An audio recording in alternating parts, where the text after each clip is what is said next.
What if Naruto was Abyssal Sea God, Storm Sage who surpassed Joy Boy Nami x Robin Chapter 1, Depths of the Maelstrom. The Thousand Sunny pitched violently as another massive wave crashed over the bow. Rain lashed horizontally across the deck, stinging like needles against exposed skin. Lightning split the blackened sky in jagged forks, illuminating the chaos on deck for brief, terrifying moments. This isn't normal. Nami shouted over the howling wind, her orange hair plastered against her face as she gripped the ship's wheel with white knuckles. The barometric pressure dropped too fast. The currents are moving against all patterns. Luffy stretched his rubber arms to secure the main mast rigging that had come loose. "Can't you navigate around it?" he yelled back, his straw hat somehow still secured to his head despite the gale. "That's what I'm saying." Nami's eyes widened as she watched her log pose spinning wildly. This storm shouldn't exist. It appeared out of nowhere and doesn't follow any weather patterns I've ever seen. Across the deck, Robin clutched a railing with multiple sprouted arms while using others to help Chopper secure medical supplies below. "The sea is behaving strangely," she called, her usual calm voice tinged with concern. "Almost as if it's conscious." Zoro slashed through a falling piece of rigging before it could crash into Usopp. "Less talking, more surviving," he growled, sliding across the wet deck to brace himself against the mast. "We're taking on water in the lower hold." Frankie's voice boomed from below. "This super ship can handle normal storms, but this is beyond extreme." Sanji kicked a barrel that had broken free from its moorings, sending it safely against a wall instead of over the side. "Nami Swan. Robin Chuan. I'll protect you with my life," he declared, spinning toward them before another wave knocked him off his feet. Brook's skeleton form was tied to the mast, his violin somehow still in his hands. "Yo-ho-ho-ho. I may die in this storm, though I'm already dead." Skull joke. Nami frantically checked her charts, her navigation tools, anything that might help. Nothing made sense. The storm had appeared literally out of nowhere, engulfing them in minutes. The sky had gone from clear blue to pitch black. The waves had risen from gentle swells to towering monsters. And most disturbingly, the wind pattern seemed to be deliberately pushing them deeper into the tempest rather than offering any escape route. "Luffy," she screamed as a wave nearly capsized them. "We need to find the eye of the storm. It's our only chance."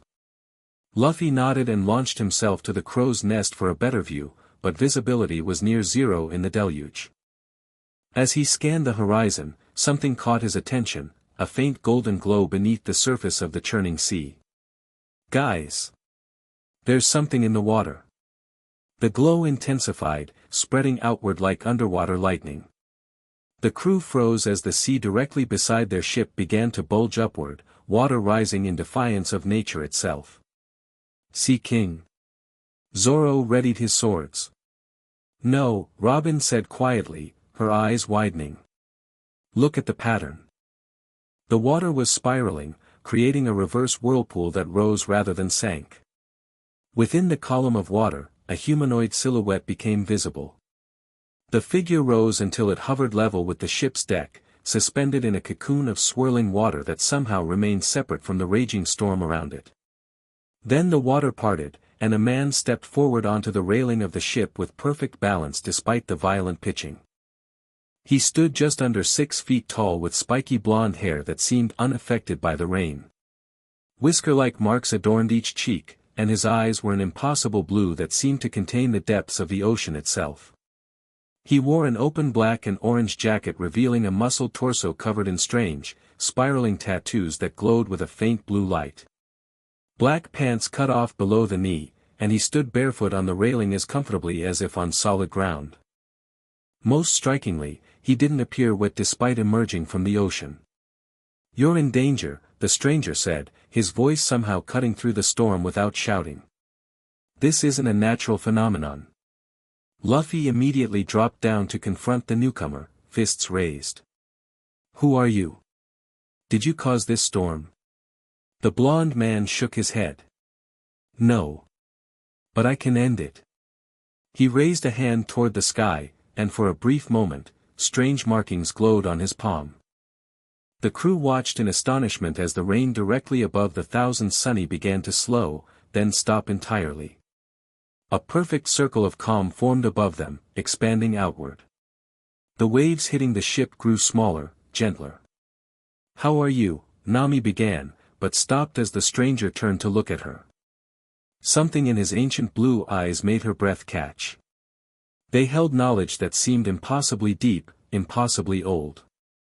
"You navigate by instinct as much as skill," he said to her. "You can feel the weather changing before your instruments show it. That's rare." Before Nami could respond, the stranger turned his attention back to the storm. He stepped off the railing onto the deck and made a series of quick hand motions. The air around him distorted slightly, and suddenly the entire ship was enveloped in a bubble of calm while chaos still raged beyond. "That should hold for now," he said. "But we need to move quickly.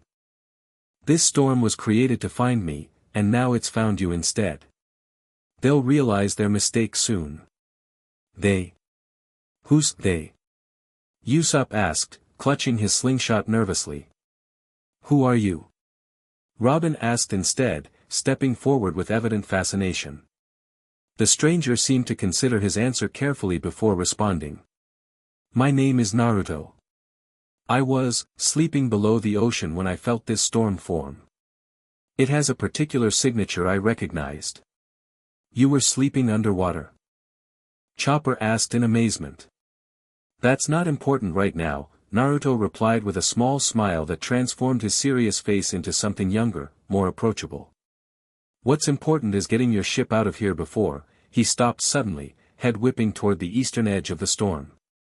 His eyes narrowed. "Change of plans. We need to move now." He pointed to Nami. "Navigator, I need your help. I can create a path, but you'll need to steer precisely." Something in his tone brooked no argument. Nami nodded and returned to the wheel. Naruto moved to the bow of the ship. He placed both hands on the figurehead, the sunflower lion, and closed his eyes. The strange markings on his body began to glow brighter, and a trail of calmer water appeared before the ship, cutting through the storm like a highway. "Follow that path," he called back. "Don't deviate." Nami gripped the wheel, feeling a strange resonance between her own weather sense and whatever power this stranger was using. As she turned the ship into the path he created, her climatact, secured at her side, began to vibrate gently. "Who is he?" Sanji muttered, lighting a cigarette despite the damp conditions. "I don't know," Robin replied, watching Naruto with intense interest. "But did you notice his hand movements? They resemble some ancient forms depicted in ruins I've studied." Zoro kept his hand on his swords. "Don't trust him yet. This could be a trap." Luffy, surprisingly, said nothing. He just watched with unusual intensity as Naruto maintained his position at the bow, arms outstretched, creating their escape route through the impossible storm. For 20 tense minutes, they navigated through the maelstrom. Occasionally, Naruto would shout course corrections to Nami, who found herself anticipating his instructions before he gave them. Something about his power resonated with her own understanding of weather systems. Finally, they burst free of the storm wall into clear blue skies. The transition was jarring, behind them raged a black tempest, before them lay peaceful open sea. Naruto's arms dropped to his sides, and he turned back to the crew with a relieved smile. "That was close." "What the hell was that?" Frankie demanded, joining them on deck. "No natural storm behaves that way." "It wasn't natural," Naruto confirmed, walking back toward the center of the deck. Now that they could see him properly in the sunlight, he looked younger than they'd first thought, perhaps in his early 20s, though something about his eyes suggested far greater age. "A devil fruit user made that storm," he continued. "Someone very powerful who's been hunting me." "And why should we believe you?" Zoro challenged, stepping forward. Naruto shrugged. "You shouldn't, necessarily. But I just saved your lives, and I'm not asking for anything in return. Except maybe a ride? Luffy suggested with his characteristic grin. Naruto looked surprised, then laughed, a warm, genuine sound. Actually, yes. If you're heading toward Tempest Island, I could use transportation. Nami's eyes widened. Tempest Island? That's exactly where we're heading. The log pose has been pointing there for days. Robin stepped forward, her usual caution tempered by scholarly curiosity. Tempest Island is said to contain ruins that predate the world government. Ruins that speak of ancient weather deities. Naruto's expression flickered for just a moment, so briefly they might have imagined it, before settling back into casual friendliness. That's what they say, he agreed neutrally. I have personal business there. Luffy bounced forward, all suspicion gone. Great. You can ride with us. I'm Monkey D. Luffy, and I'm gonna be king of the pirates. He stretched out his hand. After a moment's hesitation, Naruto shook it. Thanks for the offer. I promise not to be trouble. Too late for that, Zoro muttered, but he sheathed his swords. One by one, the crew introduced themselves. When Nami stepped forward, Naruto's eyes lingered on the climatact at her side. That's an interesting weapon, he remarked. I use it to create weather phenomena, she explained, proudly extending the staff. Small ones, nothing like what you did with that storm, but, to her shock, as Naruto reached toward it, the climatact suddenly extended on its own, the end glowing with a blue light similar to Naruto's tattoos. A tiny storm cloud formed above it, crackling with miniature lightning. Whoa! Nami jerked her hand back, and the effect immediately disappeared. It's never done that before. Naruto pulled his hand back as well, looking genuinely surprised. I'm sorry. I didn't expect that reaction. What did you do to it? She demanded. Nothing intentional, he said, frowning slightly. Your weapon responds to weather energy. I happen to have an affinity for storms. Robin, who had been quietly observing, asked, those markings on your body, they're not tattoos, are they? Naruto glanced down at the spiraling patterns on his torso, which had stopped glowing but remained visible. No. Let's call them the physical manifestation of certain abilities. Like devil fruit marks? Chopper asked excitedly. Something like that, Naruto replied evasively. Sanji had already headed to the kitchen, calling over his shoulder, I'll prepare some food for our guest. You must be hungry after that underwater nap. As the crew dispersed to their duties, Nami stayed at the wheel, charting their course to Tempest Island. Robin remained on deck, ostensibly reading a book but clearly watching their new passenger with intense interest. Naruto walked to the ship's railing and gazed out at the sea, which had become mysteriously calmer in his presence. The storm they'd escaped was now just a dark smudge on the horizon. You're not telling us everything, Nami said bluntly, joining him at the rail after setting their course. Naruto smiled faintly without looking at her. No one ever tells everything, navigator. That storm was looking for you specifically. Why? He turned to face her then, and again she was struck by the ancient quality in his eyes, like looking into the depths of the sea itself. What do you know about the Void Century? He asked quietly. Nami blinked in surprise. Only what everyone knows. 100 years of history erased by the world government. Robin's the expert on that. And what do you know about Joy Boy? At this, Robin approached, no longer pretending not to listen. Joy Boy is a figure mentioned on ancient poneglyphs. Some believe he made a promise he couldn't keep, and left an apology on the sea floor. Naruto nodded slowly. The storm that nearly killed you was created by people who believe I know things from that time that should stay buried. Do you? Robin asked, her usual caution momentarily overcome by scholarly hunger. Naruto looked between them, then up at the clear sky. Let's just say that history has a way of repeating itself if people don't learn from it. Some powerful people prefer ignorance to learning. Before they could press him further, Luffy's voice rang out. Hey! Sea Kings! The crew rushed to the starboard side where Luffy was pointing. A massive shape moved beneath the waves, then another, and another. At least 5 enormous Sea Kings were swimming parallel to the ship, their massive forms clearly visible beneath the surface. Their hunting formation, Naruto said tensely. Everyone, get ready. They're coming up. As if on cue, the largest Sea King, a creature resembling a giant serpent with 3 rows of razor teeth, burst from the water with a roar that shook the ship. The others followed, surrounding the Thousand Sunny in a circle of monstrous bodies and killing intent. I'll handle this. Luffy shouted, his arm stretching back for a punch. Wait. Naruto stepped forward, raising his hand. The markings on his body began to glow again, and he spoke, not to the crew, but to the Sea Kings themselves. The sound that came from his mouth wasn't human language. It was deeper, resonant, almost like the sound of water rushing through ancient caves.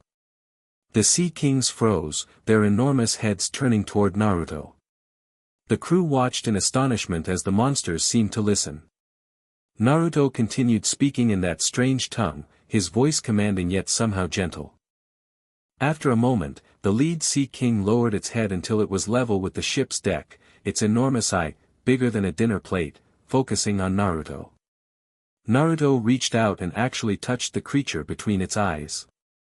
The Sea King made a rumbling sound, almost like a purr, then slowly sank back beneath the waves. The others followed, disappearing into the depths as quietly as they had appeared. Silence fell across the deck as the entire crew stared at their new passenger. What the hell was that? Usopp finally squeaked. Naruto turned back to them, the glow fading from his markings. They weren't attacking. They were warning us. There's a marine vessel approaching from the south, a powerful one. How do you know that? What language were you speaking? Nami demanded. And how did you communicate with Sea Kings? Robin added. Only the ancient mermaid princess was said to have that ability. Naruto sighed. I can understand creatures of the sea. It's part of who I am. And who exactly are you? Zoro asked, hand again on his sword hilts.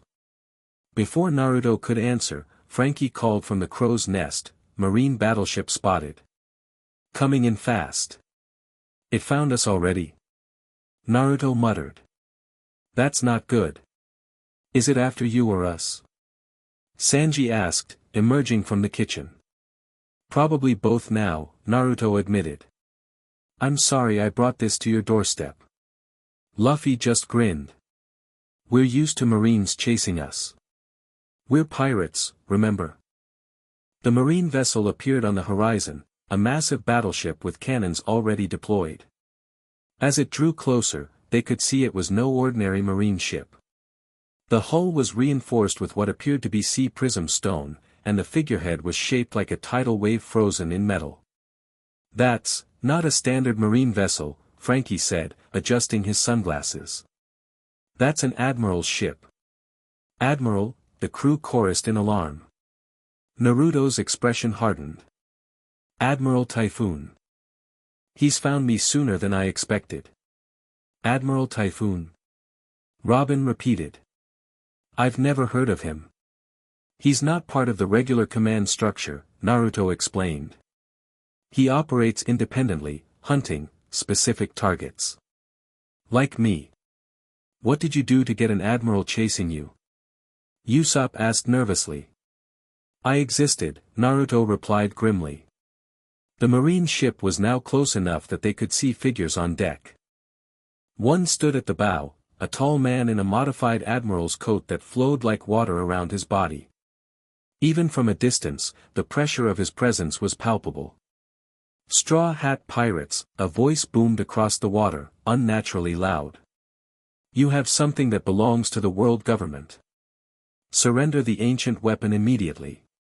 Ancient weapon? Nami turned to Naruto. Is he talking about you? Naruto's eyes had gone cold, harder than they'd seen before. Not exactly. But close enough. We're not surrendering anyone. Luffy shouted back. He's our friend now. Naruto looked surprised at being called a friend so quickly, but nodded gratefully. Then you leave us no choice, the Admiral's voice replied. Prepare to be sunk. The marine ship's cannons all turned toward them simultaneously. But instead of cannonballs, they began firing streams of compressed water, cutting jets that sliced through the air toward the Thousand Sunny. Evasive maneuvers. Nami shouted, spinning the wheel. Frankie activated the coup de burst, launching the ship into the air just as the water jets passed beneath them, slicing through the ocean surface like it was paper. As they came down, Naruto stepped to the center of the deck. I can't let you fight this battle for me, he said quietly. This is my responsibility. We're already involved, Zoro replied, tying his bandana around his head. Yeah, we don't abandon friends. Luffy added, stretching his arms. Naruto looked around at their determined faces and nodded once. Then let's do this together. But you should know what we're facing. Admiral Typhoon has the Mizu no Mi, the water fruit. One of the most powerful Logia types. Wait, Chopper interrupted. I thought devil fruit users couldn't control actual seawater. He can't control seawater directly, Naruto explained, but he can manipulate water vapor and create his own water to attack with. And he's mastered it to a degree that makes him nearly invincible on the ocean. The marine ship was circling around for another pass, water jets forming above its deck like floating serpents. I'll take point, Naruto said decisively. Frankie, can you get the ship moving toward Tempest Island? It's our best chance, there are underwater currents there that even Typhoon can't navigate. Super plan. Frankie gave a thumbs up. Leave it to me. What can we do? Luffy asked, unusually willing to follow someone else's lead. Defend the ship, Naruto replied. Those water jets will cut through wood like nothing. I'll try to draw his fire. With that, Naruto leapt onto the railing. His body began to glow with blue energy, the markings spreading across his skin in intricate patterns. Then, to everyone's shock, he stepped off the railing, and stood on the water's surface as if it were solid ground. He can stand on water. Usopp gasped. But devil fruit users sink. I don't think he has a devil fruit, Robin said quietly, watching as Naruto began running across the ocean surface toward the marine vessel. Admiral Typhoon stood at the bow of his ship, his coat flowing unnaturally around him. He was tall and gaunt, with pale blue hair that seemed to move like water even in still air. When he spoke, his voice carried across the waves without effort. The Abyssal God himself, he called out. I've been hunting you for a long time. Naruto stopped about 50 yards from the marine ship, still standing on the water's surface. You're making a mistake, Typhoon. I'm not your enemy. You're an aberration, the Admiral replied. A relic that should have been buried with the rest of the Void Century. With a gesture, Typhoon sent a massive wave surging toward Naruto. The blonde man didn't dodge. Instead, he slammed his palm onto the water's surface. The wave split around him, as if hitting an invisible wall, and continued past him toward the Thousand Sunny. Naruto spun, making rapid hand gestures. The water beneath him rose up in a counter wave, intercepting Typhoon's attack before it could reach the pirate ship. Impressive, the Admiral remarked. But you're still holding back. Show me the power of the Abyssal God, Naruto. Show me why the 5 elders fear your very existence. Back on the Thousand Sunny, the crew watched this exchange in growing confusion and awe. Abyssal God? Nami repeated. What is he talking about? Robin's face had gone pale. In some ancient texts, there are references to gods that predated the world government, entities with power over fundamental forces of nature. The Abyssal God was said to command the deep ocean, where even sea kings fear to swim. You think Naruto is this god? Sanji asked skeptically. I don't know, Robin admitted. But he's definitely not an ordinary human. On the water's surface, the battle intensified. Typhoon launched attack after attack, water dragons, pressurized cutting jets, even steam explosions that boiled the surrounding sea. Naruto dodged or deflected each one, his movements impossibly fluid, as if his body could partially transform into water itself. You're still holding back. Typhoon shouted, frustration evident in his voice. Fight me seriously. I don't want to fight you at all, Naruto called back. There are bigger threats coming. The world needs unity, not division. Spoken like the ancient fool you are, the Admiral sneered. The world government exists to prevent the chaos your kind would unleash. Typhoon's next attack was different, he raised both hands, and the sea around Naruto began to churn. Multiple whirlpools formed, trying to drag him under. At the same time, water jets attacked from all angles, giving him nowhere to dodge. For a moment, it looked like Naruto might be overwhelmed. Then his eyes changed, shifting from blue to a strange golden color with horizontal pupils, like a toad's eyes. Storm Sage mode, he said quietly, though somehow his voice carried to both the marine ship and the sunny. The air around him charged with electricity. The water beneath his feet stopped trying to pull him down and instead began to rise, forming a platform that lifted him above Typhoon's attacks. With one hand, he made a swirling motion, and a small sphere of spiraling water and wind formed in his palm. Rasengan, he murmured, and thrust the sphere forward. The small orb expanded explosively, becoming a massive vortex that tore across the water's surface toward the marine vessel. It struck the reinforced hull with tremendous force, actually pushing the entire battleship backward despite its size. He's not trying to sink it, Robin realized aloud. He's pushing it away from us. Indeed, Naruto's attacks, powerful as they were, seemed designed to drive the marine ship off course rather than destroy it. He was buying them time. Frankie. How close are we to Tempest Island? Nami called. About 30 minutes at top speed, the cyborg replied from the helm. Naruto can't keep this up forever, Zoro commented, watching the battle. He's facing an admiral alone. Should we help him? Chopper asked worriedly. Luffy, who had been uncharacteristically quiet, suddenly stretched his arms toward the nearest mast. I'm going out there, he declared.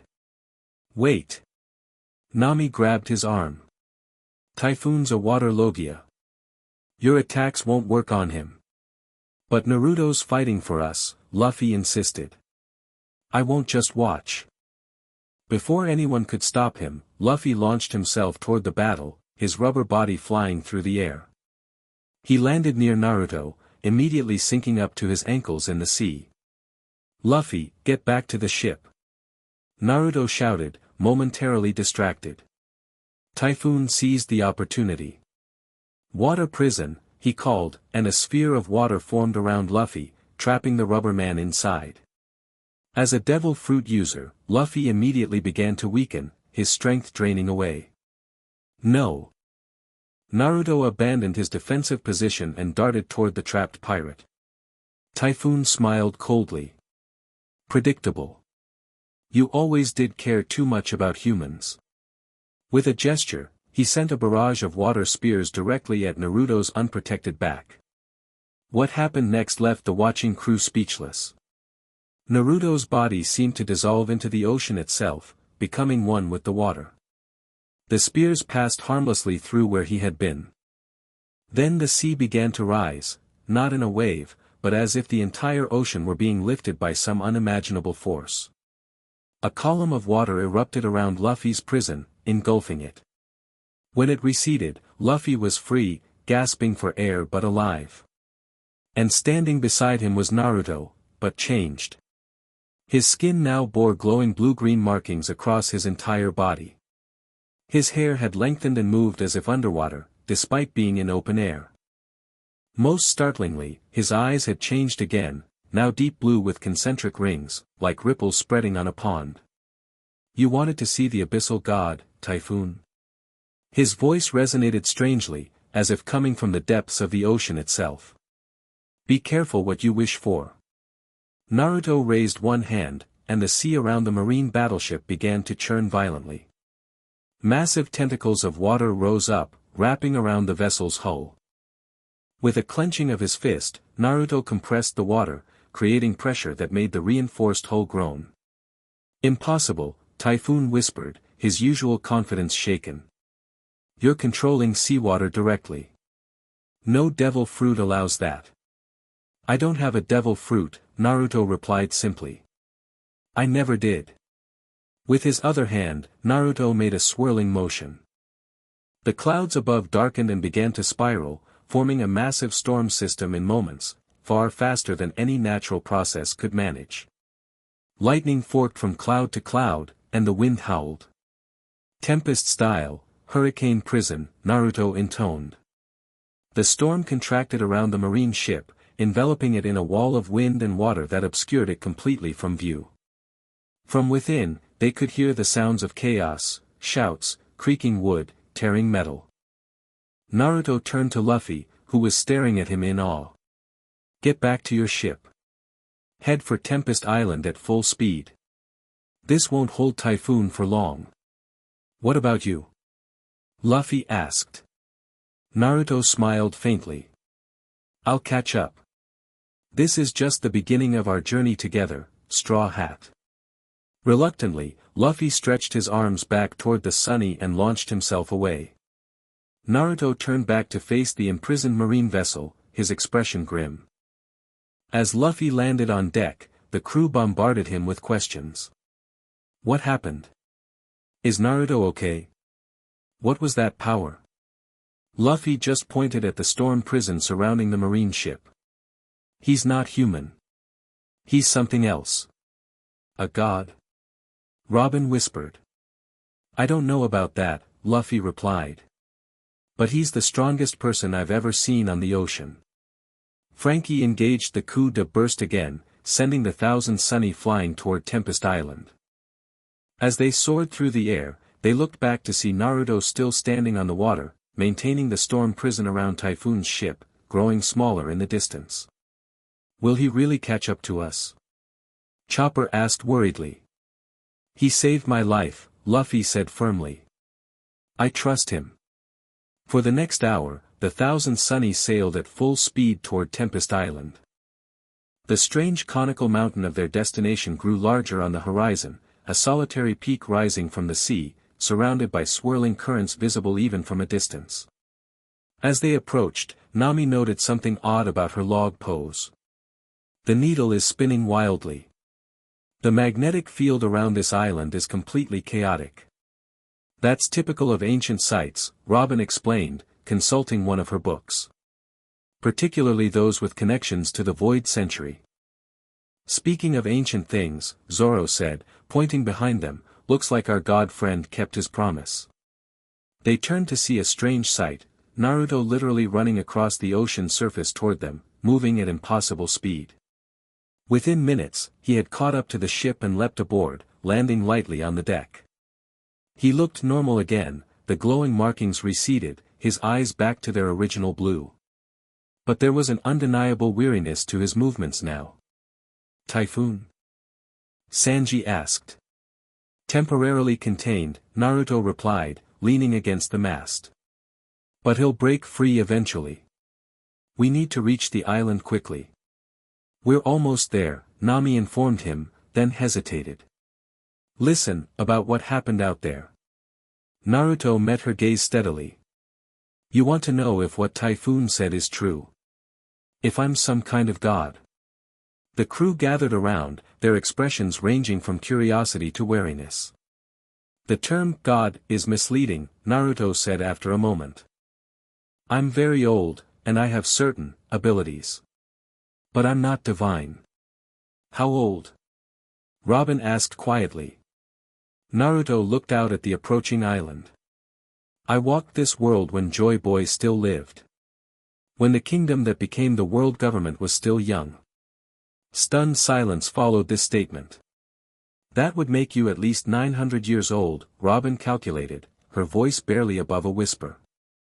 Closer to 1,000, actually, Naruto replied with a faint smile. I've spent much of that time in hibernation beneath the sea. The world changes while I sleep. Why were you sleeping? Luffy asked, characteristically focusing on the simplest question. Naruto's expression grew distant. To regain my strength. To wait for the right time. To fulfill a promise I made long ago. A promise to Joy Boy?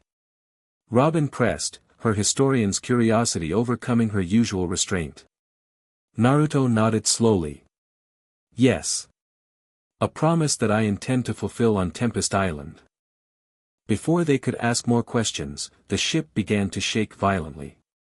The sea around them churned as they entered the powerful currents surrounding the island. Everyone hold on. Nami shouted, fighting with the wheel. These currents are like nothing I've ever navigated. Naruto moved to stand beside her at the helm.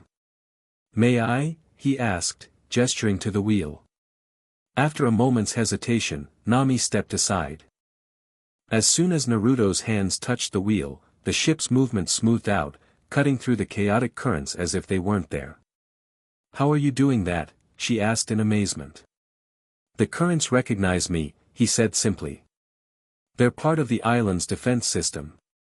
Defense against what? Naruto glanced at her. Against anyone who doesn't belong here. As they drew closer to the island, they could see that what had appeared to be a simple mountain was actually far more complex. The peak was surrounded by a series of stone structures, ancient ruins that spiraled around the mountain from base to summit. Those buildings, Robin gasped, leaning over the railing for a better look. They predate any civilization I've studied. The architecture is completely unknown. They were built by the storm sages, Naruto explained, guiding the ship toward what appeared to be an ancient harbor carved into the island's base. The people who taught me to control the weather. There's a whole civilization of people who could do what you do. Usopp asked nervously. There was, Naruto corrected gently. They're long gone now. Destroyed during the Void Century. The ship glided into the ancient harbor, a perfect semicircle cut into the rock, with stone docks extending into the water. Despite their obvious age, the structures seemed perfectly preserved, as if time itself had been suspended here. As they docked, Naruto was the first to step onto the stone pier. The moment his bare feet touched the ancient rock, lines of blue light spread outward along carved channels in the stone, illuminating the entire harbor. The island recognizes its master, a voice called from the shadows of a nearby structure. Everyone tensed, hands moving to weapons. From the darkness emerged a figure in a hooded robe, leaning on a gnarled staff. Who are you? Luffy demanded. The figure pushed back its hood, revealing an elderly woman with vibrant blue tattoos on her face, markings similar to Naruto's, though less extensive. I am Mira, she said, bowing deeply to Naruto. Last apprentice of the Storm Sages, keeper of the temple in your absence, Lord Naruto. Naruto looked uncomfortable with the title. Just Naruto is fine, Mira. It's been a long time. 300 years since your last awakening, she confirmed. Much has changed in the world. Not enough, apparently, Naruto replied grimly. Typhoon still hunts me. Mira's expression grew troubled. Then we have little time. The ceremony must be performed before he arrives. Ceremony? Nami asked. What ceremony? Mira looked at the pirates as if noticing them for the first time. You brought outsiders to Tempest Island. They saved my life, Naruto said. And they may have roles to play in what's to come. His gaze lingered particularly on Nami and Robin. As you wish, Lord Naruto, Mira conceded, though she looked unconvinced. Please, all of you, follow me. The temple awaits. As they followed the elderly sage up a winding stone path toward the mountain, Robin fell into step beside Naruto. This island isn't on any known map, she commented. It appears and disappears, according to legend. Naruto nodded. It exists partially in our world and partially in another dimension. Only those guided here can find it, or those with the blood of the storm sages flowing in their veins. Like you. I wasn't born a storm sage, Naruto clarified. I learned their arts, became one of them. Later, I became something more. The Abyssal God, Robin said quietly. Naruto's expression tightened. That title was given to me by others. After I merged with the ocean spirit Isabu to prevent the ancient kingdom's ultimate weapon from destroying the world. This revelation stunned Robin into momentary silence. When she spoke again, her voice was hushed. The ancient weapon, you stopped it. At great cost, Naruto replied. The merging changed me permanently. Gave me power over the deep sea that no human should possess. The world government has hunted me ever since, fearing I might use that power against them. Would you? Robin asked bluntly. Naruto looked at her with those ancient blue eyes. I don't want to rule or destroy. I just want to fulfill my promise to Joy Boy. To finish what he couldn't. Before Robin could ask what that promise entailed, they arrived at a massive stone doorway carved into the mountainside. Strange symbols covered its surface, similar to poneglyphs, but distinctly different. Mira raised her staff, and the symbols began to glow. The massive door slid open silently, revealing a vast circular chamber within the mountain.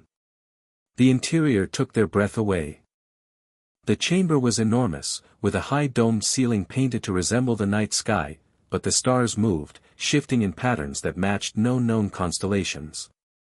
The floor was a mosaic depicting a great battle between strange creatures and human figures wielding powers of nature. And at the center stood a raised dais with 3 stone pedestals arranged in a triangle.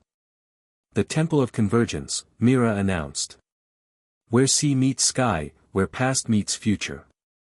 It's incredible, Nami whispered, her navigation instincts drawing her attention to the moving star patterns above. Those aren't random. They're mapping oceanic currents and wind patterns across the entire world. Naruto looked at her with renewed interest. You can read the star map. That's a rare gift. I've always had a sense for weather patterns, she replied with a shrug. It's what makes me a good navigator. It's more than that, Naruto said thoughtfully. The blood of the storm sages may run in your veins, however diluted by time. This revelation clearly startled Nami. That's impossible. I'm from the East Blue. My mother was. Genetics work in strange ways, Naruto said gently. Abilities can remain dormant for generations, then suddenly reappear. Mira approached, studying Nami with newfound interest. It would explain why your weather rod reacted to Lord Naruto's presence. And why you can read the star map. The elderly sage turned to Naruto. Perhaps she is the one we've been waiting for. Let's not rush to conclusions, Naruto cautioned. But. He looked at Nami's climatic thoughtfully. May I see your weapon again? Hesitantly, Nami extended the staff. This time, Naruto didn't reach for it directly. Instead, he held his hand above it and closed his eyes in concentration. The markings on his body began to glow faintly, and in response, the climatic emitted a similar blue light. Interesting, he murmured. The core of this weapon is made from a rare metal that resonates with storm energy. Did you know that? Nami shook her head. Usopp built the original version, and Frankie upgraded it later. Usopp looked shocked. I just used materials I found. I had no idea it was special metal. Some things are guided by more than coincidence, Mira observed cryptically. While this exchange took place, Robin had wandered to the edge of the chamber where ancient texts covered the walls. Unlike the others, she could actually read some of these inscriptions. This tells the history of the storm sages, she called out. They were an ancient civilization that learned to harness the power of weather itself. They served as guardians of the world's balance, until. She paused, frowning at the text. Until they faced extinction at the hands of the 20 kings who would form the world government. Yes, Naruto confirmed, his voice tight with old pain. The storm sages refused to bow to the king's authority. They believed that no single government should rule the world. For that, they were declared enemies of peace. The official history claims the ancient kingdom threatened the world with weapons of mass destruction, Robin said. Naruto's laugh was hollow. History is written by the victors. The kingdom had weapons, yes, but they were defensive. The kings were the aggressors, conquering nation after nation, forcing all to submit to their unity. And Joy Boy? Robin pressed. What was his role? Naruto's expression softened. Joy Boy was a visionary. He believed in a world where all people could be free, where knowledge was shared openly, where no one lived in fear. He tried to stop the war through diplomacy. His voice grew distant with memory. When that failed, he sought another solution, a way to preserve the ancient knowledge until the world was ready for it. The poneglyphs, Robin breathed. Part of his plan, yes, Naruto nodded. But there was more. Joy Boy discovered something, a truth so powerful it could overturn the king's authority. But before he could share it with the world, he was betrayed. Captured. I tried to save him, but I was too late. What was this truth? Luffy asked, unusually focused. Naruto looked at the pirate captain with a new appreciation. The nature of the world itself. The origin of devil fruits. The purpose of the red line. And the location of the ultimate treasure, not gold or jewels, but knowledge that would set humanity free. One Piece, Luffy said softly. Naruto smiled faintly. That name came later. Joy Boy called it something else. Before he could elaborate, the entire temple began to shake violently. Dust fell from the ceiling, and the stone floor cracked in several places. He's found us already, Naruto muttered. Typhoon works fast. Mira hurried to the center dais. We must begin the ceremony immediately. There's no time. What ceremony? Zoro demanded, drawing his swords as the shaking intensified. Naruto looked at the Straw Hat crew, his expression grave. The ceremony to transfer some of my power. I've grown too weak over the centuries of hibernation. The world needs protectors with the power to stand against what's coming. And you want us to take this power? Sanji asked skeptically. Not all of you, Naruto clarified. The power seeks those with natural affinity. Based on what I've seen. His gaze moved between the crew members, settling on two in particular. Nami and Robin are the most compatible. Their existing abilities would be enhanced, not replaced. What exactly does this power entail? Robin asked cautiously. For you, Robin, it would mean deeper connection to history itself, the ability to not just read about the past, but to briefly witness it through objects you touch.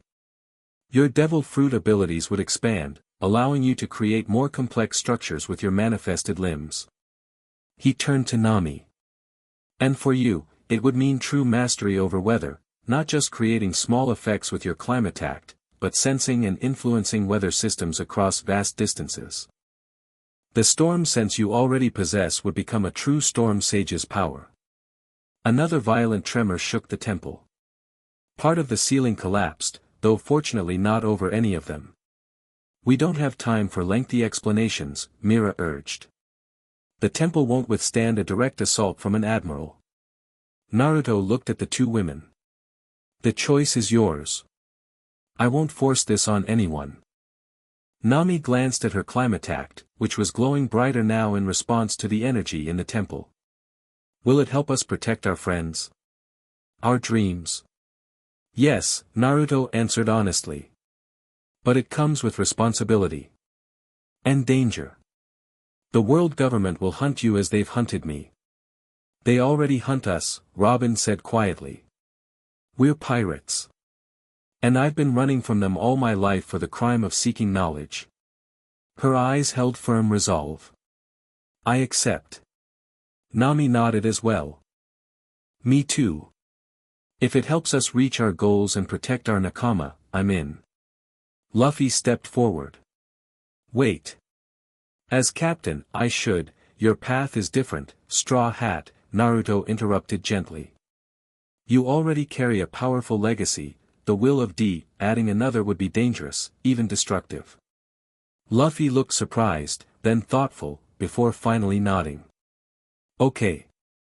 I trust you. And I trust my crew. Another explosion rocked the temple. This one was closer, definitely an attack rather than a natural tremor. Quickly, Mira urged, guiding Nami and Robin to two of the three pedestals on the dais. Lord Naruto will occupy the third position.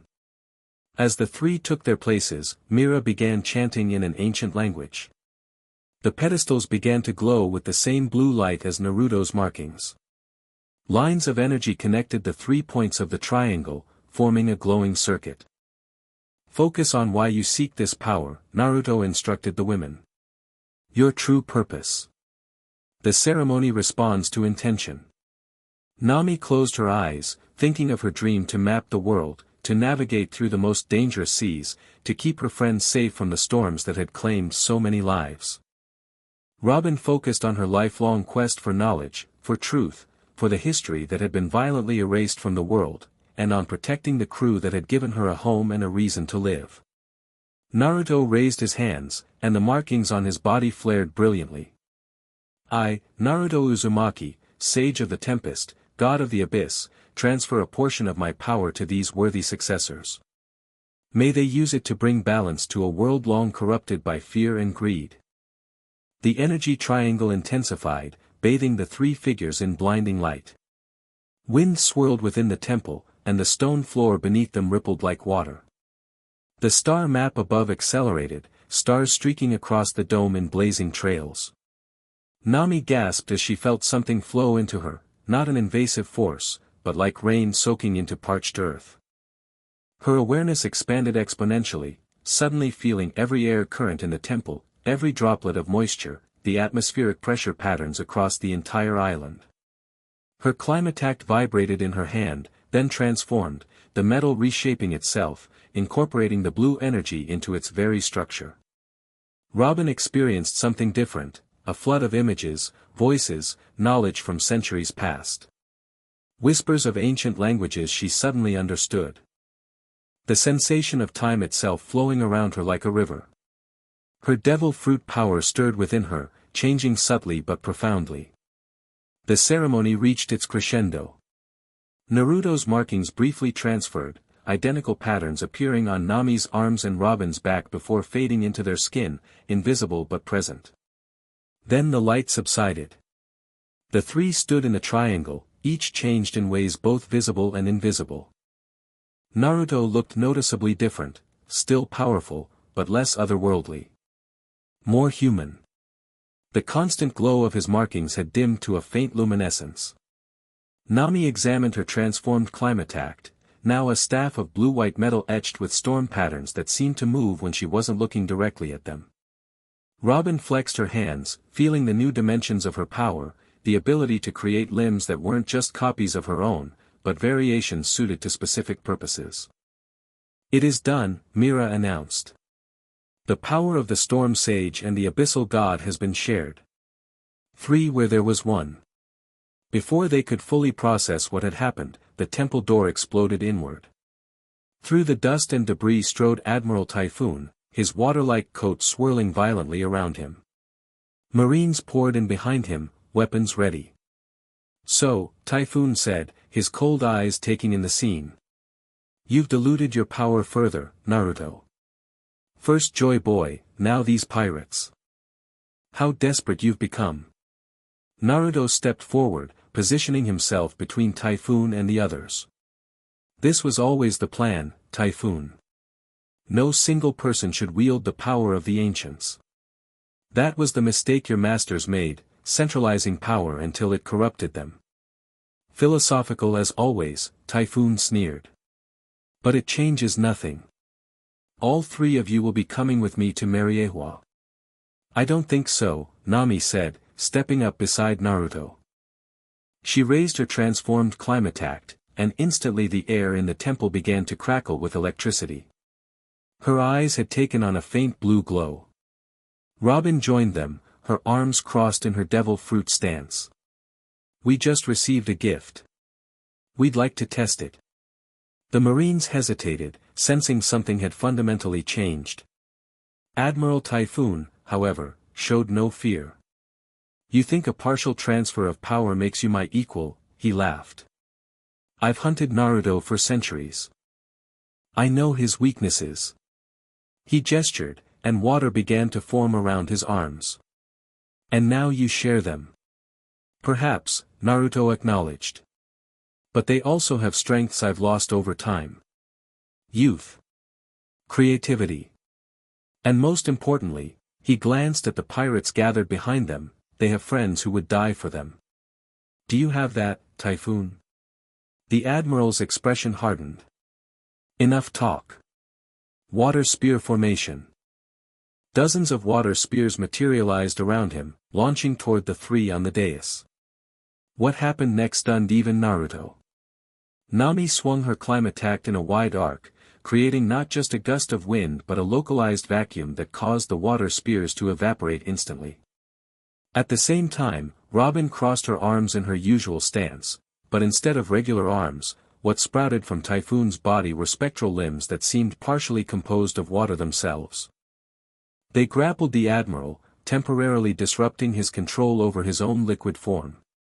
"Impossible," Typhoon gasped, struggling against Robin's unnatural grip. "You've only just received the power. You can't possibly control it already." "You underestimate them," Naruto said, a hint of pride in his voice. "They were already exceptional. The power merely amplified what was already there." Luffy stepped forward, cracking his knuckles. "Now it's my turn." "Gomu Gomu no, wait," Naruto interrupted, placing a hand on Luffy's shoulder. "This isn't just about defeating Typhoon. It's about what comes after. If we simply beat him, the world government will send someone stronger. We need to show them something that will make them reconsider their approach." "What did you have in mind?" Zoro asked, sword still drawn. Naruto looked at Nami and Robin. "Are you ready to test the full extent of your new abilities?" Both women nodded, determination in their eyes. "Then follow my lead," Naruto said. He turned to the rest of the crew. "The rest of you should leave the temple. What's about to happen could be destructive." "We're not abandoning our nakama," Luffy stated firmly. Naruto looked at the rubber man with new respect. "Very well. But stay back." He turned to Mira. "Get to the sanctuary. You know what to protect." The elderly sage nodded and hurried through a small side door that had remained untouched by the battle. Typhoon broke free of Robin's restraining limbs with a roar of frustration. "Enough games. Oceanic devastation." The Admiral's body transformed entirely into water, expanding to fill a large portion of the temple. Marines scrambled to get out of the way as their commander became a miniature sea within the ancient structure. "Now!" Naruto called.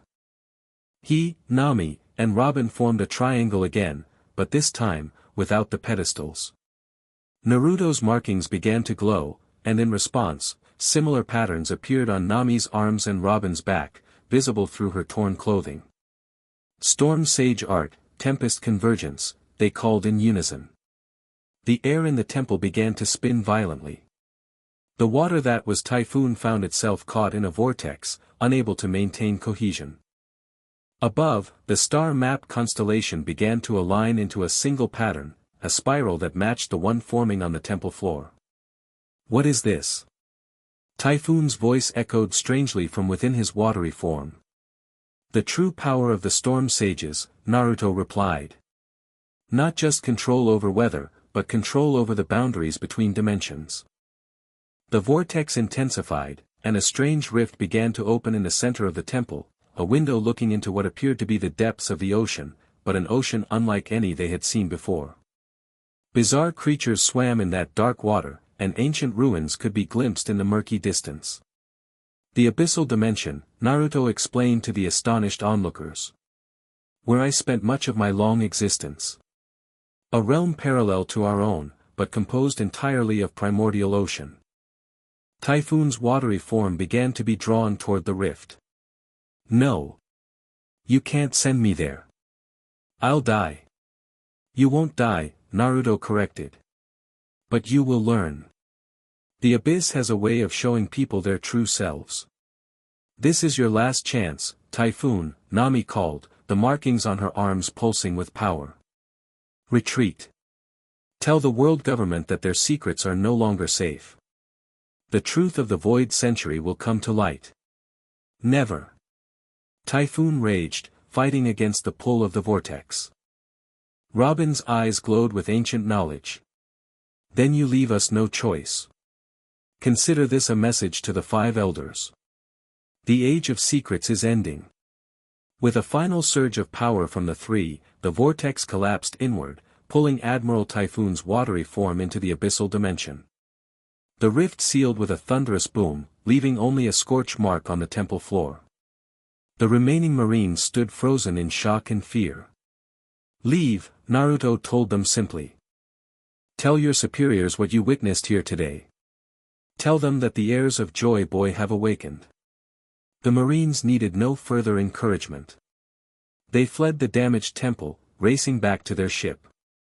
As the dust settled, Naruto, Nami, and Robin stood in the center of the temple, their new connection almost visible in the air between them. Did we just banish an admiral to another dimension?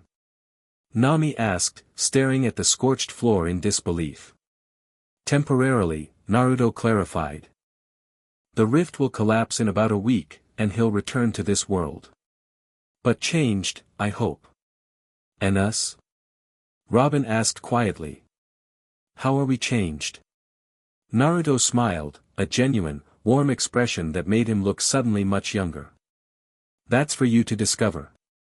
The power you now share is yours to develop as you see fit. I've given you the foundation, but what you build upon it is entirely up to you. Luffy approached, his usual grin returning. That was awesome. My crew has gods now.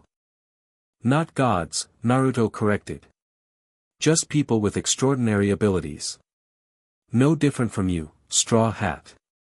Mira returned, carrying an ancient scroll. It is time, Lord Naruto. The blonde nodded and took the scroll. With the power transfer complete, I can finally fulfill my promise to Joy Boy. He turned to the crew.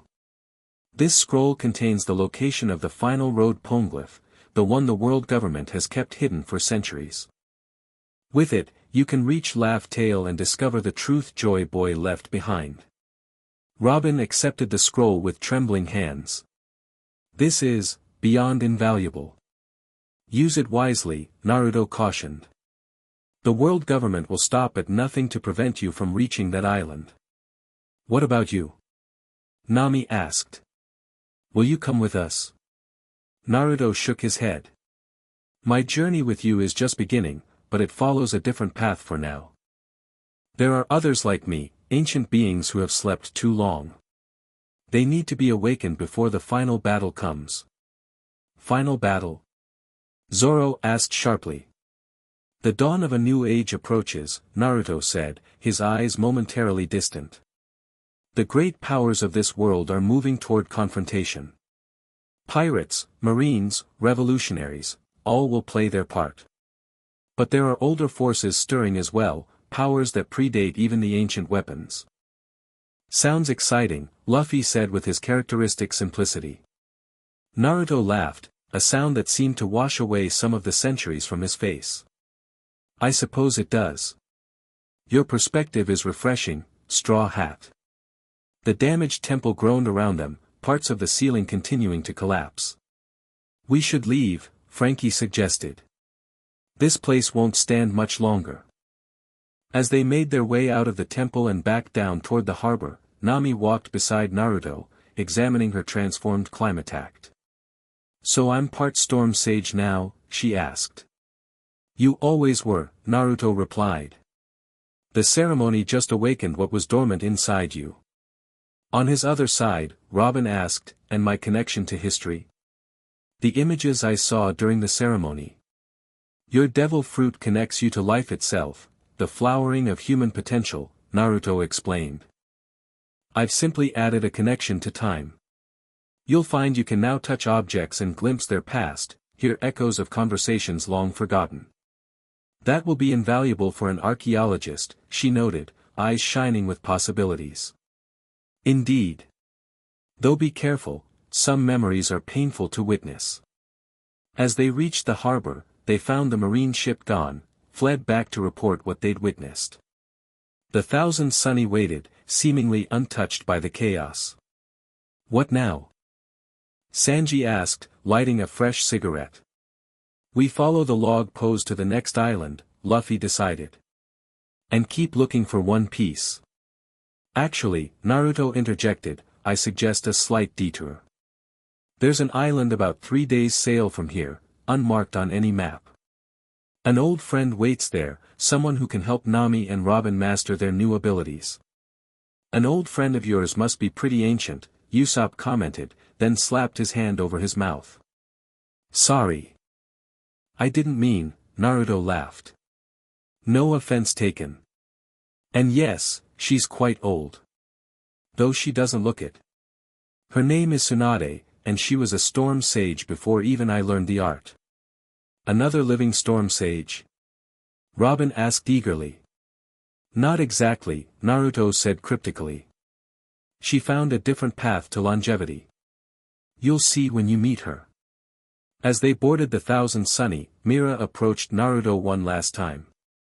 Will you return to Tempest Island, Lord Naruto? Not for some time, he replied gently. My path now lies with these pirates, at least for a while. Can I trust you to continue as guardian? The elderly woman bowed deeply. Until my last breath. And then my apprentice will take my place, as I took my master's. Naruto placed a hand on her shoulder. Thank you, Mira. For everything. As the Thousand Sunny sailed away from Tempest Island, the crew gathered on deck, watching the mysterious mountain fade into the distance. The island seemed to shimmer, then vanish entirely, returning to its half-existence between dimensions. Will we be able to find it again? Chopper asked worriedly. Yes, Nami and Naruto replied simultaneously. They glanced at each other in surprise, then laughed. You'll be able to sense it now, Naruto explained to Nami. Your connection to the Storm Sage heritage will guide you. As night fell, the crew dispersed to their usual activities. Naruto stood at the bow, gazing out at the moonlit sea. Robin approached silently, joining him in contemplation. You haven't told us everything, she observed. It wasn't an accusation, merely a statement of fact. No, Naruto admitted. Some truths are better discovered than told. And some burdens are best carried a piece at a time. The burden of 1,000 years, Robin mused. I can't imagine it. It has its moments of beauty amid the weight, Naruto replied. Watching civilizations rise and fall. Seeing the same stars from entirely different worlds. Meeting people like your crew, who remind me why I made my promise to Joy Boy in the first place. Which was what, exactly? Robin pressed gently. Naruto smiled enigmatically. To ensure that when the truth finally emerged, there would be people worthy of receiving it. People like the Straw Hat Pirates. From the opposite side of the deck, Nami watched their conversation while pretending to study her charts. The markings Naruto had transferred to her remained invisible, but she could feel them beneath her skin, a warm, steady pulse of power that seemed to connect her more deeply to the weather around her. She raised her hand experimentally, focusing on the feeling. A small cloud formed above her palm, perfectly formed despite the clear night sky. With another thought, she dissolved it back into the air. Impressive control already, Naruto commented, suddenly beside her though she hadn't seen him move. It feels natural, she admitted. Like I've always been able to do this, but just forgot how. That's exactly what it is, he confirmed. Remembering, not learning. Nami looked at him thoughtfully. You've given us so much. What do you get out of this? Naruto's expression turned reflective. Companionship after centuries of solitude. Purpose after long dormancy. And perhaps. He glanced toward Robin, who was now examining her own newly enhanced abilities by growing a cascade of arms that transformed from one form to another, connections I haven't allowed myself to form in a very long time. The way he looked at both women contained something more than mere interest, a longing born of ancient solitude, a cautious hope tempered by countless disappointments. Well, Nami said with a smile, you're stuck with us now. All of us crazy pirates. I can think of worse fates, Naruto replied, returning her smile. After 1,000 years, I've finally found people worth waking up for. As the Thousand Sunny sailed under the stars, 3 figures stood on its deck, an ancient being who had witnessed the birth of the current world order, and 2 women newly empowered to help reshape it. Around them, a crew of dreamers and fighters who had no idea they were sailing directly into the center of a conflict centuries in the making. The winds shifted, filling their sails with the promise of adventure. And somewhere in the distance, the echoes of Joy Boy's laughter seemed to ride those same winds, pleased that his oldest friend had finally found worthy successors to carry his dream forward. Chapter 2, Tides of Truth. Morning broke over the Thousand Sunny with golden rays dancing across the waves. 3 days had passed since their escape from Tempest Island, and life aboard ship had settled into a new rhythm, one that now included their mysterious passenger. Naruto sat cross-legged at the bow, seemingly meditating. His eyes were closed, but the faint blue markings on his skin pulsed gently with each breath. Below him, a small school of fish followed the ship, swimming in perfect formation regardless of the currents. They've been following us since yesterday, Robin observed, approaching with 2 steaming mugs. She offered one to Naruto, who accepted it with a grateful nod.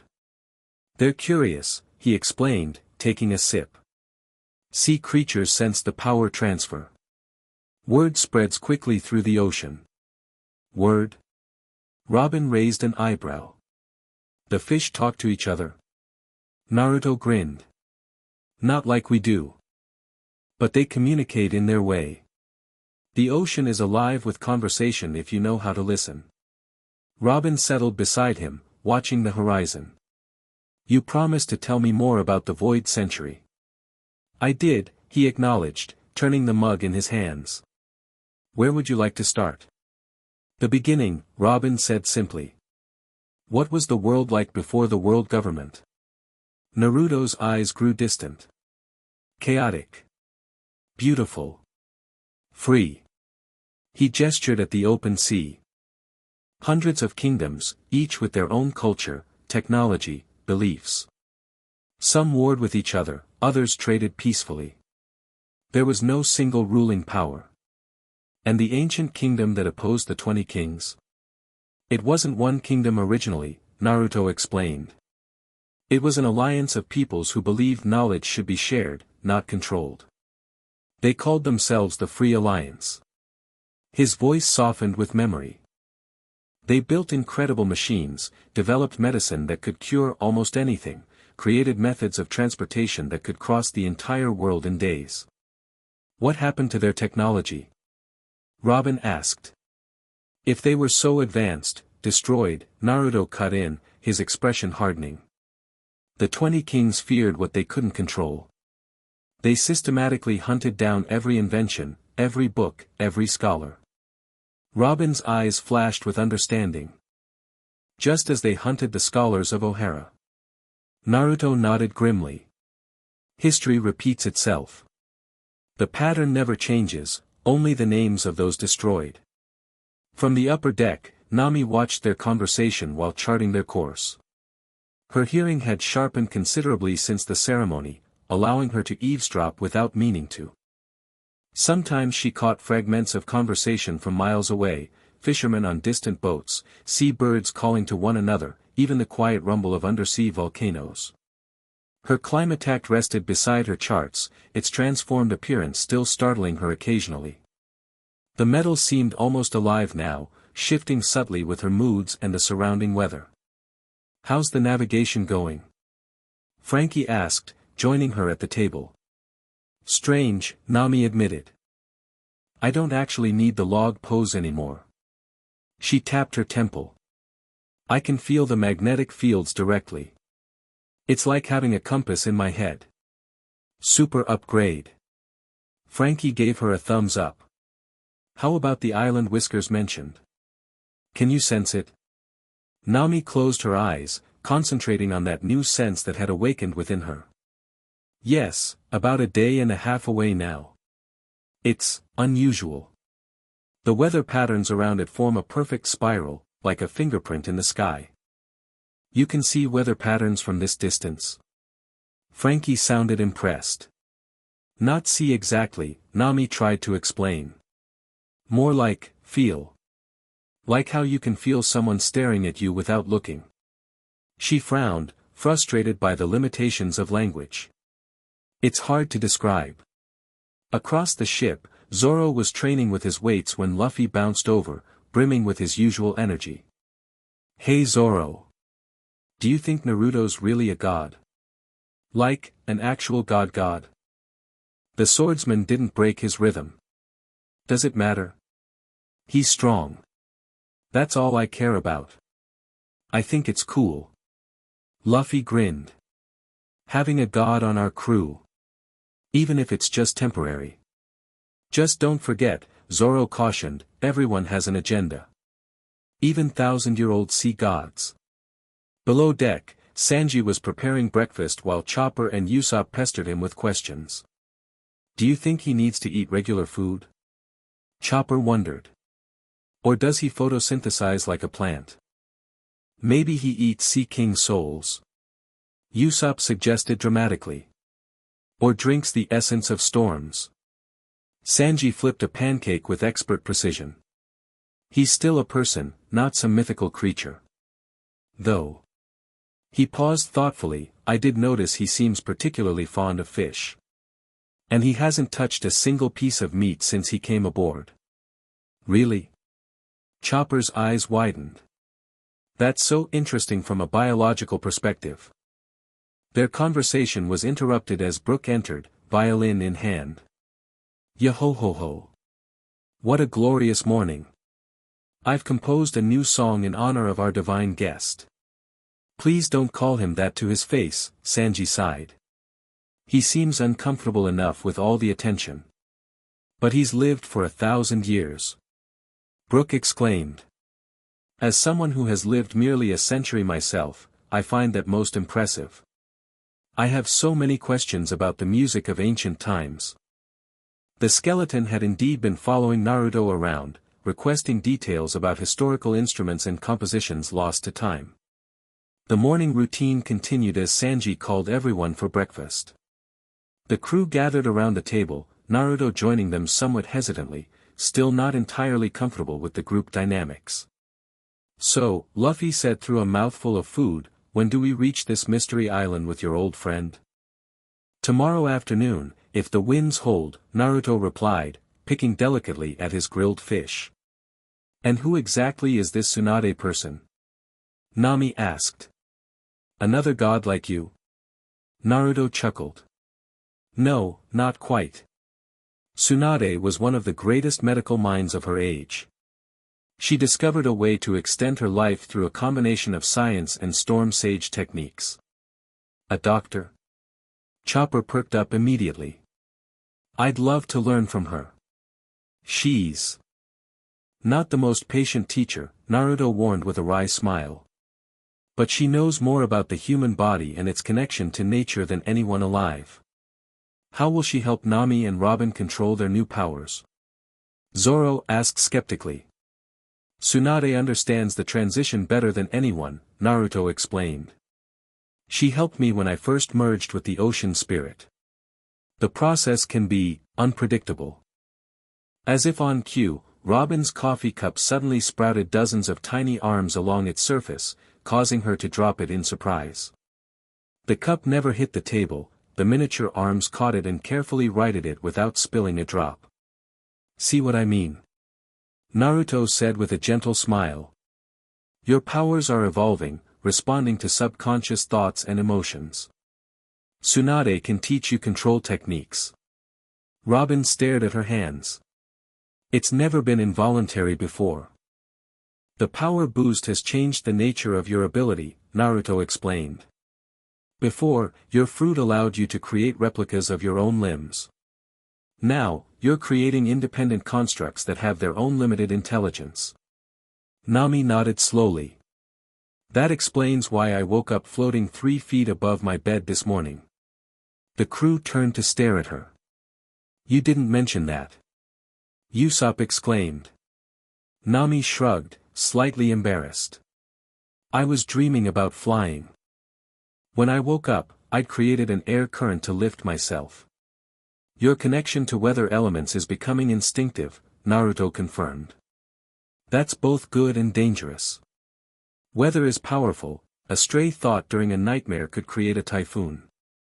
That sobering thought hung over the table for a moment before Luffy broke the tension. So cool. Hey Nami, can you make me fly too? That would be awesome. It's not a toy, Luffy, she sighed, but couldn't help smiling at his enthusiasm. After breakfast, the crew dispersed to their various duties. Naruto found himself drawn to the library, where Robin was already deep in research, surrounded by books and maps. Looking for something specific, he asked, browsing the shelves. Information about Abisha, she replied without looking up. You mentioned it before, the underwater city. But there's almost nothing written about it in any of my sources. That's because it exists primarily in the abyssal dimension, Naruto said, taking a seat across from her. The city only intersects with our world at certain times, under certain conditions. Robin finally looked up, her eyes alight with scholarly interest. An interdimensional city? How is that possible? The ancients understood that reality is more flexible than it appears, Naruto explained, leaning forward. They built Abisha at a nexus point between dimensions, using technology we would now call impossible. And that's where we're heading after meeting Tsunade? Naruto nodded. Abisha holds knowledge that even Joy Boy couldn't record on the poneglyphs. Knowledge about the nature of devil fruits, about the origin of the red line, about the void century itself. Robin set down her pen. Why take us there? Why share these secrets now, after keeping them hidden for centuries? Because the world is reaching a tipping point, Naruto said seriously. The balance of power is shifting.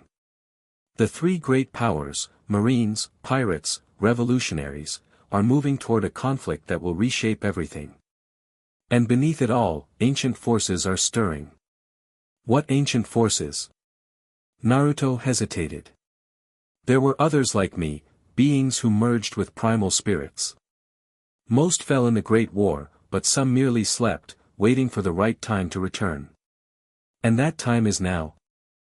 Soon, he confirmed. The Abyssal Templars are working to awaken one in particular, a being who would flood the world, returning it to primordial ocean. Robin sat back, absorbing this. These Templars, they're who Admiral Typhoon warned us about. Typhoon hunts them as well as me, Naruto acknowledged. One of the few useful things the world government does. The Templars are dangerous fanatics who believe humanity has corrupted the world, that only by cleansing it with endless flood can balance be restored. And they worship you? The Abyssal God? Naruto's expression darkened. A twisted version of me. They don't understand that I merged with Isabu to prevent destruction, not cause it. They see only the power, not the purpose. Their conversation was interrupted as the ship suddenly lurched, throwing books from the shelves. A moment later, Nami's voice rang out across the deck. Everyone topside. Storm approaching, a big one. The crew rushed to the deck to find the previously clear sky now dominated by an ominous wall of black clouds rushing toward them. The wind had already picked up dramatically, and the sea was beginning to churn. That's not natural, Naruto stated, joining Nami at the helm. The formation is too perfect. Nami nodded grimly. Someone's creating it. I can feel the artificial patterns in the air currents. Typhoon? Frankie suggested, securing loose items on deck. No, Naruto and Nami said simultaneously. The energy signature is different, Nami continued, surprising herself with knowledge she shouldn't have. It's not a devil fruit power. It's something like what I can do now, but cruder. Forced. Naruto looked impressed. Your storm sense is developing quickly. Can we go around it? Zoro called from the rigging. Nami closed her eyes, extending her awareness into the approaching tempest. No. It's tracking us specifically. The storm will follow wherever we go. Then we fight it, Luffy declared, punching his fist into his palm. How do you fight a storm? Usopp asked nervously. With another storm, Naruto suggested, looking to Nami. Ready to try something more advanced? She gripped her transformed Climatact, which had begun to glow in response to the approaching weather. Tell me what to do. Don't think of it as fighting the storm, he instructed. Think of it as redirecting its energy. Like a river flowing around a stone. Nami stepped to the bow, raising her staff. The markings Naruto had transferred to her became visible on her arms, glowing with the same blue light as her weapon. Focus on creating a counter-rotation, Naruto guided from beside her. Visualize the air currents splitting and flowing around us. The crew watched in amazement as Nami closed her eyes in concentration. Her orange hair began to float as if underwater, crackling with static electricity. The Climatact extended in her hands, growing to twice its normal length. Storm Sage Art, Divergent Pathway, she called out, the words coming to her instinctively. The air around the ship shimmered, and a visible dome of energy began to form, not solid, but a boundary where air currents changed direction. As the black storm clouds reached them, they split like water around a rock, flowing to either side of the ship. The Thousand Sunny continued sailing through a perfect corridor of calm while chaos raged on both sides. You're doing it. Chopper cheered. Nami maintained her concentration, sweat beading on her forehead despite the cooling breeze. It's fighting back, she gritted through clenched teeth. Whatever's controlling this storm is actively resisting. Let me help, Naruto offered, stepping up behind her. He placed his hands gently on her shoulders, his own markings beginning to glow. The effect was immediate, Nami's power stabilized and strengthened, the protective corridor expanding around them. The transfer between them was visible, blue energy flowing from his hands into her body. Whoa, Usopp murmured. They look like they're in perfect sync. It was true, Nami and Naruto seemed to move as one, adjusting their stance in perfect harmony as they guided the ship through the raging storm. Their breathing synchronized, their energy patterns merged. Robin watched with a scholar's curiosity and something else, a faint tug of emotion she wasn't quite ready to examine. As they reached what appeared to be the center of the storm, Nami suddenly stiffened. There's a ship, she announced, pointing to a dark shape barely visible through the swirling clouds. Naruto nodded. I see it. That's our storm maker. The vessel that came into view was unlike any they'd seen before. It resembled a massive manta ray more than a traditional ship, with wide, wing-like structures extending from its hull. The body was made of a dark, iridescent material that seemed to absorb light rather than reflect it. No sails were visible, instead, the ship appeared to be propelled by massive turbines that drew energy directly from the surrounding storm. An abyssal ship, Naruto growled. Templars. Those are the cult fanatics you mentioned? Robin asked, joining them at the bow. Yes. And they shouldn't have this technology. These ships were supposed to have been destroyed centuries ago. The strange vessel had spotted them now. It changed course, heading directly for the Thousand Sunny, cutting through the storm with ease. They're accelerating, Frankie observed. Should we coup to burst out of here? No, Naruto decided after a moment. This is an opportunity. We need to find out what they're planning, why they're this far from their territory. So we let them approach? Zoro asked, hands on his swords. Yes, but be ready. Templars are dangerous, they combine ancient technology with fanatical belief. As the ships drew closer, figures became visible on the deck of the manta vessel. They wore hooded robes of deep blue, their faces obscured by masks resembling stylized sea creatures. One figure stood apart from the others, taller, wearing elaborate armor that seemed to be made of the same dark, light-absorbing material as the ship. "Attention, vessel," a voice boomed across the water, unnaturally loud. "You harbor the Awakened One and his chosen. Surrender them, and you may continue your journey unharmed." "They know about the power transfer," Naruto murmured, his expression grave. "How could they know that?" Nami asked, still maintaining the protective air corridor with visible effort. "They must have watchers near Tempest Island," Naruto replied. "Or informants within the Marines." Luffy stepped forward, his stance defiant. "Nobody on this ship is surrendering to anyone. This is my crew, and I decide where we go." The armored figure on the Templar ship raised a hand. "The will of the deep cannot be denied.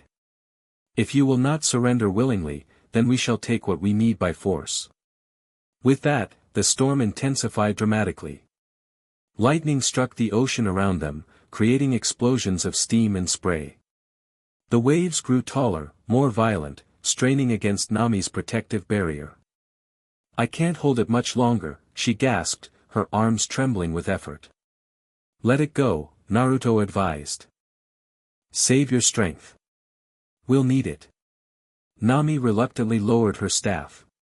The protective corridor dissipated, and immediately the full force of the storm hit them. The Thousand Sunny pitched violently as waves crashed over the deck. "Everyone secure yourselves," Frankie shouted over the howling wind. The Templar ship was now alongside them, impossibly stable despite the chaos. Grappling hooks shot from its hull, latching onto the Sunny with barbed tips that dug into the wood. "They're boarding," Sanji yelled, kicking away the first hook he could reach, but more kept coming. Robed figures leapt from the Templar vessel, moving with inhuman grace despite the raging storm. As they landed on the Sunny's deck, Zoro engaged the first one, swords flashing. To his surprise, his blade passed through the figure's body as if cutting water, only for it to reform immediately. "What the hell?" he growled, jumping back. "Templar water forms," Naruto explained, his own body beginning to glow as he prepared for battle. "Not quite Logia, not quite human. They've undergone a ritual transformation." Robin crossed her arms, sprouting dozens of limbs to grapple with the boarders. To her shock, her hands passed through their bodies just as Zoro's swords had. "Physical attacks won't work," Naruto called out. "Nami, use your lightning." Nami nodded, twirling her staff. "Thunderbolt tempo." Lightning arced from her weapon, striking the nearest water form. The effect was immediate, the figure convulsed, its watery body boiling away into steam. Electricity disrupts their cohesion, she realized. "Exactly," Naruto confirmed, forming a crackling sphere of energy in his palm. "Storm Sage Art, Lightning Rasengan." He slammed the sphere into the deck, sending electrical current racing across the wet surface. 3 more Templars dissolved into steam, their robes collapsing empty to the deck. Luffy, unable to hurt the water forms directly, focused on defending the ship, stretching to remove grappling hooks and prevent more boarders. The armored figure from the Templar ship finally leapt across, landing heavily on the Sunny's deck. Unlike the others, this one seemed solid, substantial. Naruto Uzumaki, the figure intoned, voice distorted by its mask. "The betrayer. You were meant to cleanse this world, yet you dilute your sacred power with these, mortals." "High Priest Karasu," Naruto responded coldly.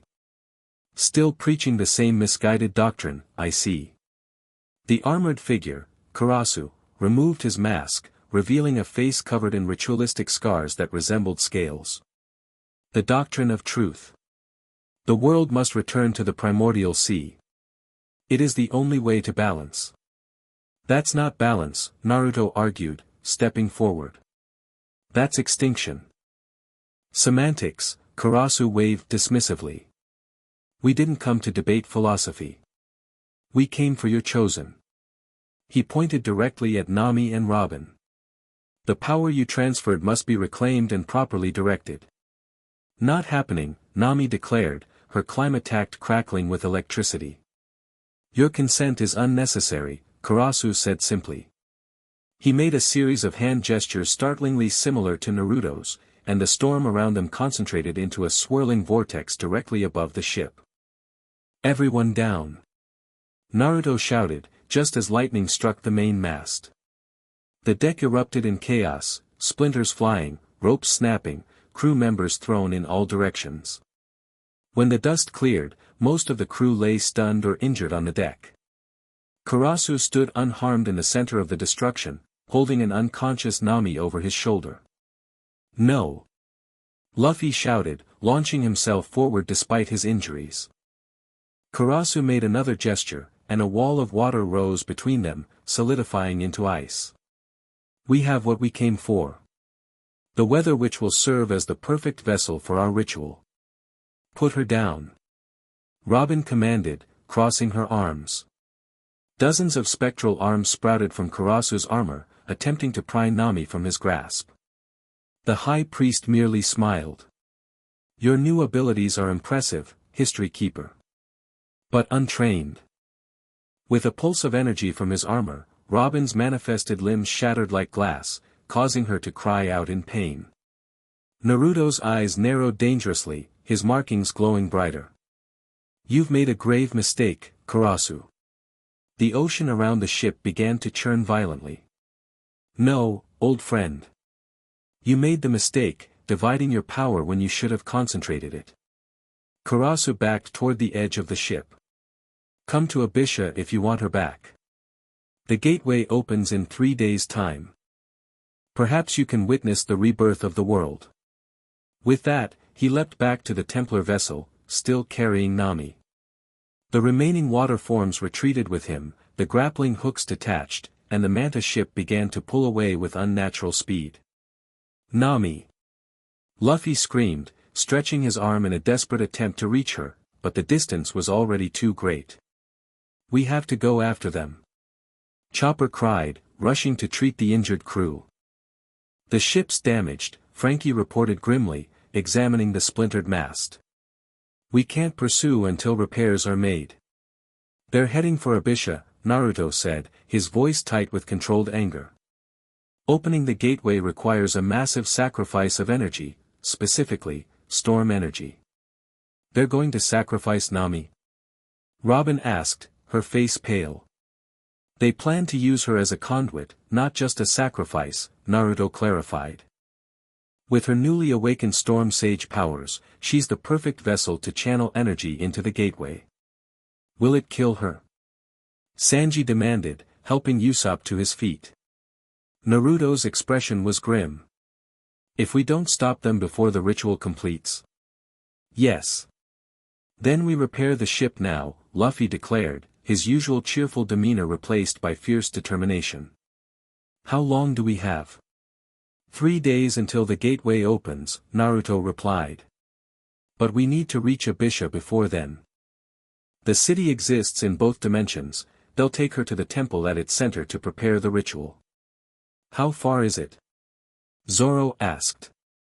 Under normal circumstances, for days sailing, Naruto said, frustration evident in his voice. That's too long. Luffy protested. Unless. Naruto turned to Robin. Your new abilities might offer another solution. The historical connection I gave you, it creates pathways through time that could potentially be used as shortcuts through space. Robin stared at him. I don't understand how that would work. It's difficult to explain, Naruto admitted. But Tsunade can help. Her island is less than a day away now, and she knows techniques that could accelerate your development. Then we head for Tsunade's island immediately, Luffy decided. Frankie, can we make it with the damaged mast? I'll rig something temporary, the shipwright promised. It won't be pretty, but it'll get us there. As the crew sprang into action, making emergency repairs, Naruto walked to the railing where water from the Templar ship still clung to the wood. He touched it, closing his eyes in concentration. "What are you doing?" Robin asked, joining him. "Creating a connection," Naruto explained quietly. "All water is connected, especially water that has been part of a Templar. I'm establishing a link to Nami through this residue. Can you communicate with her?" "Not exactly. But I can send her strength, help her resist what they'll try to do to her." Robin watched as blue energy flowed from Naruto's fingertips into the water, which began to glow softly. "You care about her," Robin observed. Naruto glanced up, his ancient eyes revealing a depth of emotion that surprised her.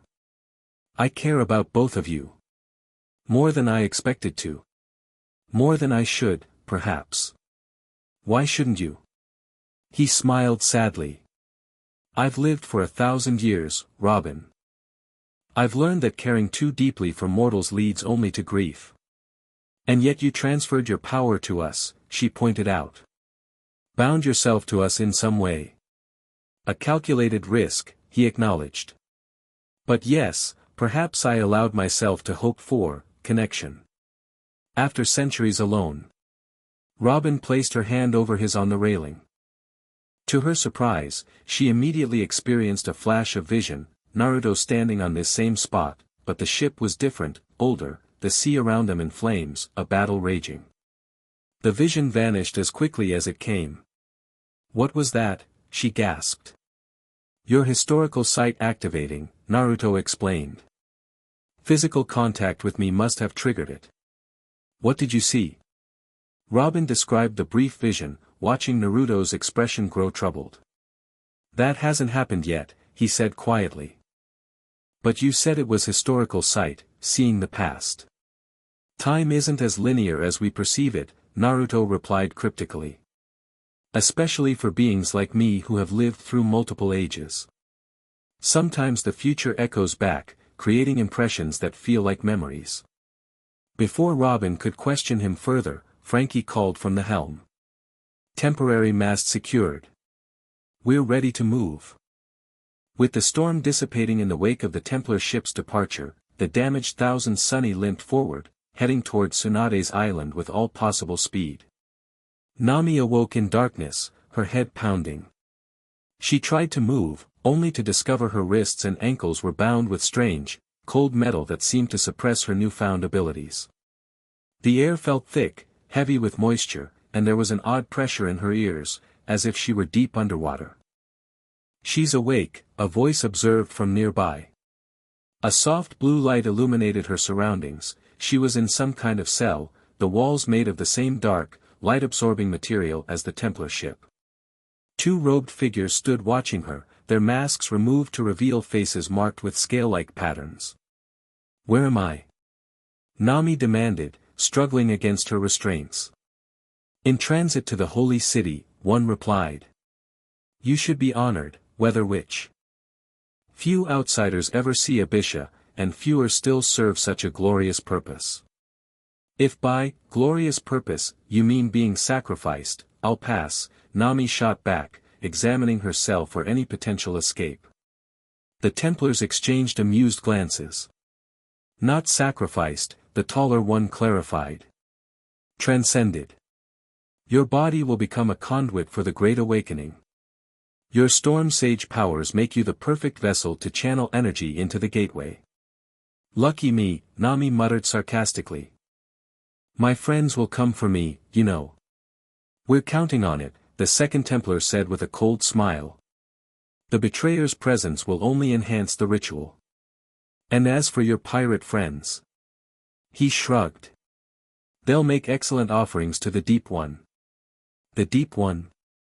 Nami repeated, a chill running down her spine despite her defiance. "The true Abyssal God," the first Templar explained reverently. "The one Naruto was meant to awaken, not suppress. For 1,000 years, the betrayer has kept the Deep One slumbering beneath the ocean floor. But now, with your power as catalyst, we will finally break his chains. The second Templar approached, holding a vial of swirling blue liquid. Drink this. It will prepare your body for the transformation. Nami turned her head away. Not happening. The Templars sighed in unison. We hoped you would cooperate, but it makes little difference. The taller one produced a device resembling a syringe. The preparation can be administered in other ways. Before they could force the substance on her, Nami felt a strange warmth spreading through her body. The markings Naruto had transferred to her began to glow faintly beneath her skin, invisible to her captors but perceptible to her. Resist them, a voice whispered in her mind, Naruto's voice, distant but clear. I'm with you. We're coming. Drawing strength from this unexpected connection, Nami fixed the Templars with a defiant stare. You've made a huge mistake taking me. Do you have any idea how much my captain hates when people mess with his crew? The Templars proceeded with their preparation regardless, injecting the blue substance into her arm despite her resistance. As it spread through her system, Nami felt strange changes beginning, her perception shifting, her awareness expanding beyond her physical body. But beneath it all, she maintained her sense of self, anchored by Naruto's distant presence. Hold on, his voice came again. The connection between us can't be severed. Follow it back if you get lost in the visions they'll force on you. As the drug took full effect, Nami's surroundings dissolved into swirling patterns of light and dark. She was falling through an ocean that existed outside normal space, glimpsing strange structures and ancient ruins. Through it all, she clung to Naruto's energy signature like a lifeline, determined to remain herself until rescue came. Back on the Thousand Sunny, dawn broke over calm seas as they approached their destination. After a night of furious work, the ship was semi-functional, though still badly damaged from the Templar attack. Land ho! Brook called from his lookout position. An island shaped like a crescent moon, just as Naruto-san described. The crew gathered on deck to view their approach. The island was indeed crescent-shaped, with lush forests covering most of its surface. At the center of the bay formed by the crescent stood a single structure, a pagoda-style tower that rose several stories high, built of wood and stone in an architectural style none of them recognized.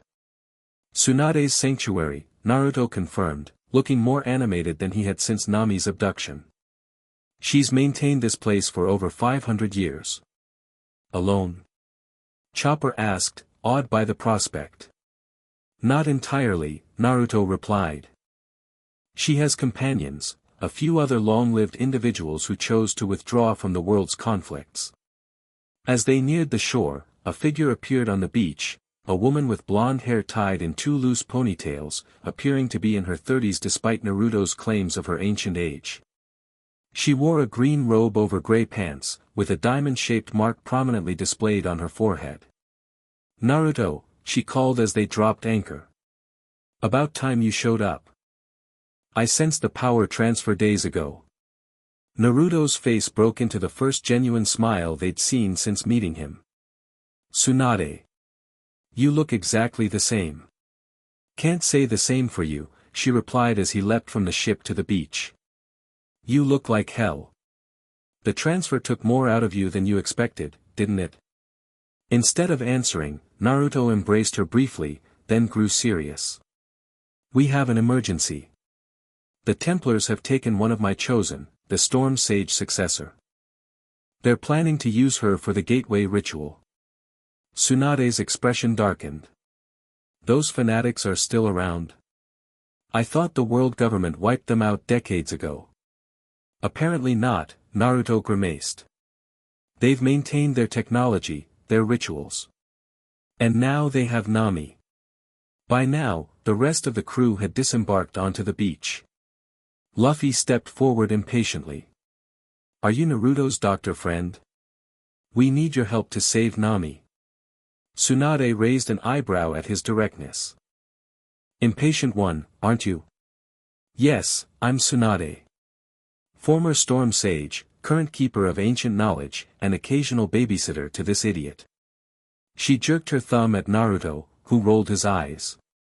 "This is Robin," Naruto introduced. "She received the historical aspect of my power. She needs accelerated training if we're going to reach Abisha in time." Tsunade studied Robin with sharp eyes.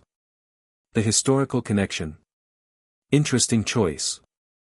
I'd have expected you to pass that to a male successor, given your own abilities." "Gender has nothing to do with aptitude," Naruto replied. "Robin is an archaeologist, already connected to history through her studies. The power resonated with her naturally." "I'm not criticizing," Tsunade clarified.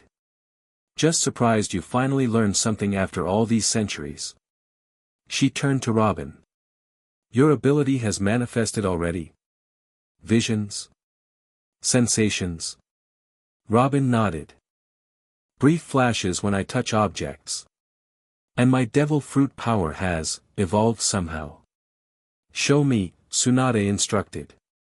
Robin crossed her arms in her familiar stance, but instead of regular human arms, what sprouted from the sand were arm-like structures made of flowing water, perfectly under her control. "Elemental manifestation," Tsunade observed. "Advanced for such a recent transfer." She looked at Naruto. "She's naturally gifted. That will help. Can you accelerate her training?" Naruto pressed. "We have less than 3 days to reach Abisha and stop the ritual." Tsunade frowned. "That's not much time. But..."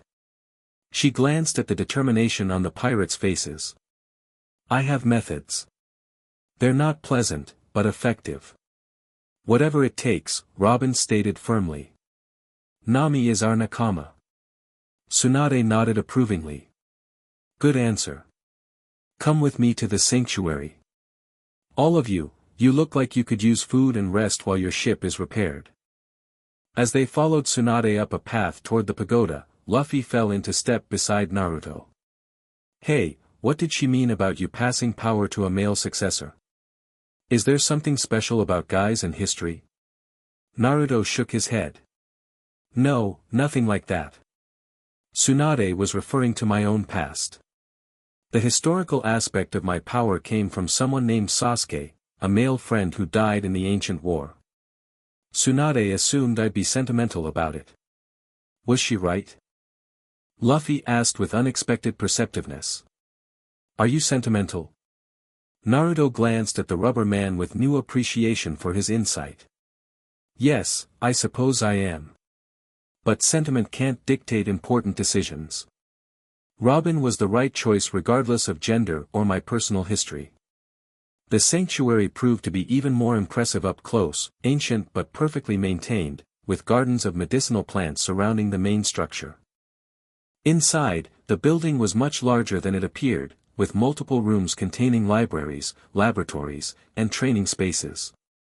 "Your ship needs repairs," Tsunade noted as she led them to a large common room. "My assistant Shizen can help your shipwright with materials.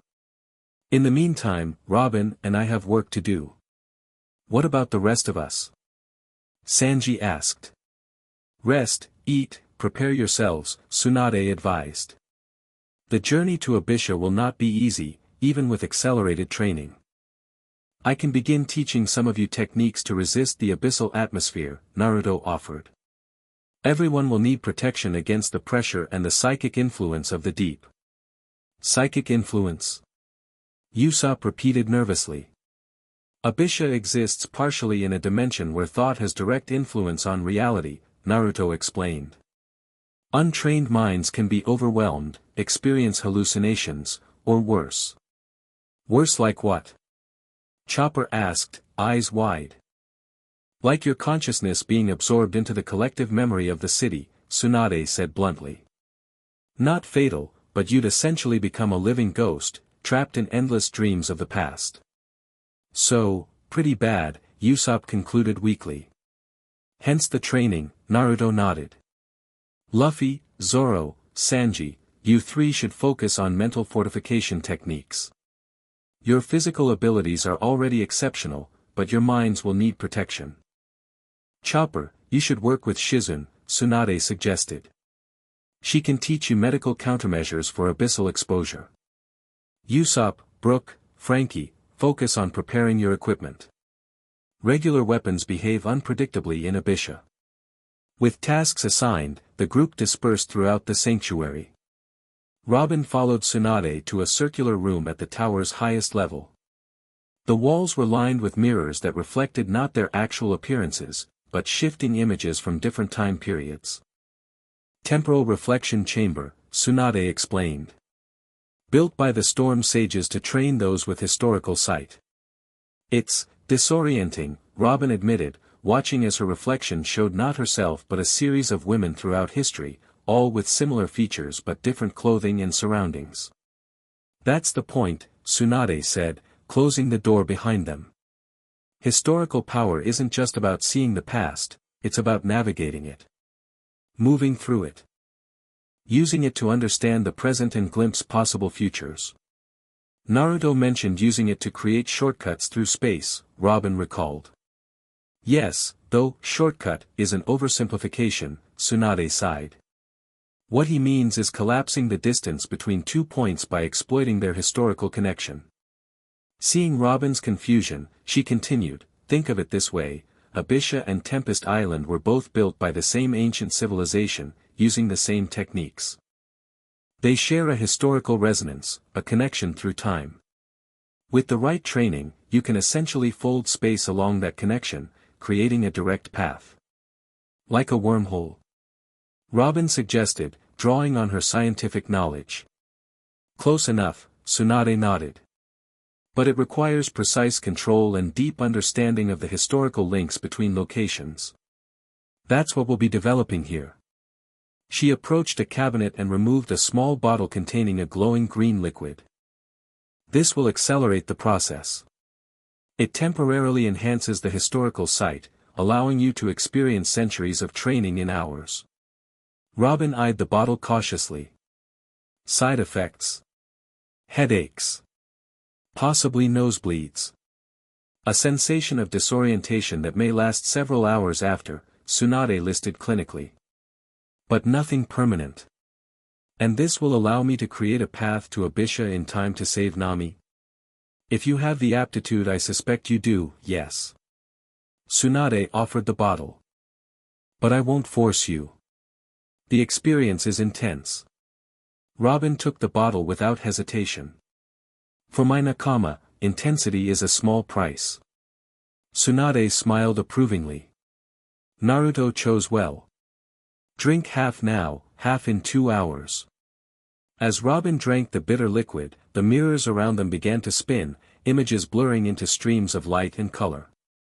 She gasped as her perception expanded exponentially, centuries of history suddenly accessible to her consciousness.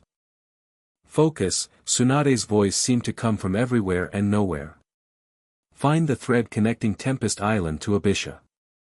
Follow it through time. Robin closed her eyes, surrendering to the flood of historical knowledge while maintaining her sense of purpose.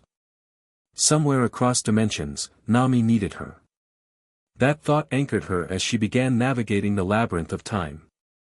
Elsewhere in the sanctuary, Naruto was teaching Luffy, Zoro, and Sanji meditation techniques designed to protect their minds from abyssal influence. Focus on your core self, he instructed as they sat cross-legged in a garden courtyard. The essence of who you are, unchanged by circumstance or environment. Zoro took to the training naturally, his swordsman's discipline lending itself to mental focus.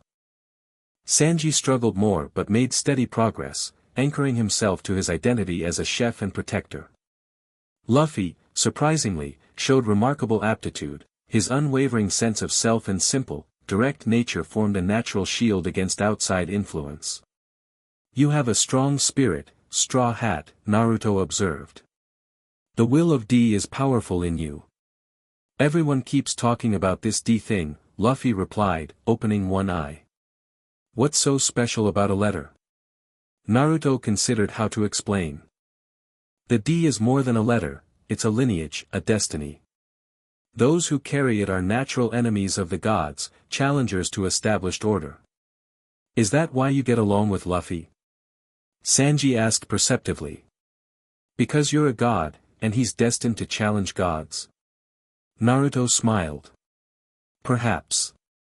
Or perhaps I simply recognize a kindred spirit, someone who values freedom and friendship above all else. Like Joy Boy, Zoro noted, eyes still closed in meditation. Very much like Joy Boy, Naruto agreed quietly. Which is why I trust you'll succeed where he couldn't. After several hours of training, they took a break. Naruto checked on Robin's progress, finding her deep in historical trance under Tsunade's watchful eye. "How is she doing?" he asked quietly. "Remarkably well," Tsunade replied. "Her mind absorbs historical knowledge like a sponge." "The Ohara training, I assume?" Naruto nodded. "She's the last survivor of the Tree of Knowledge.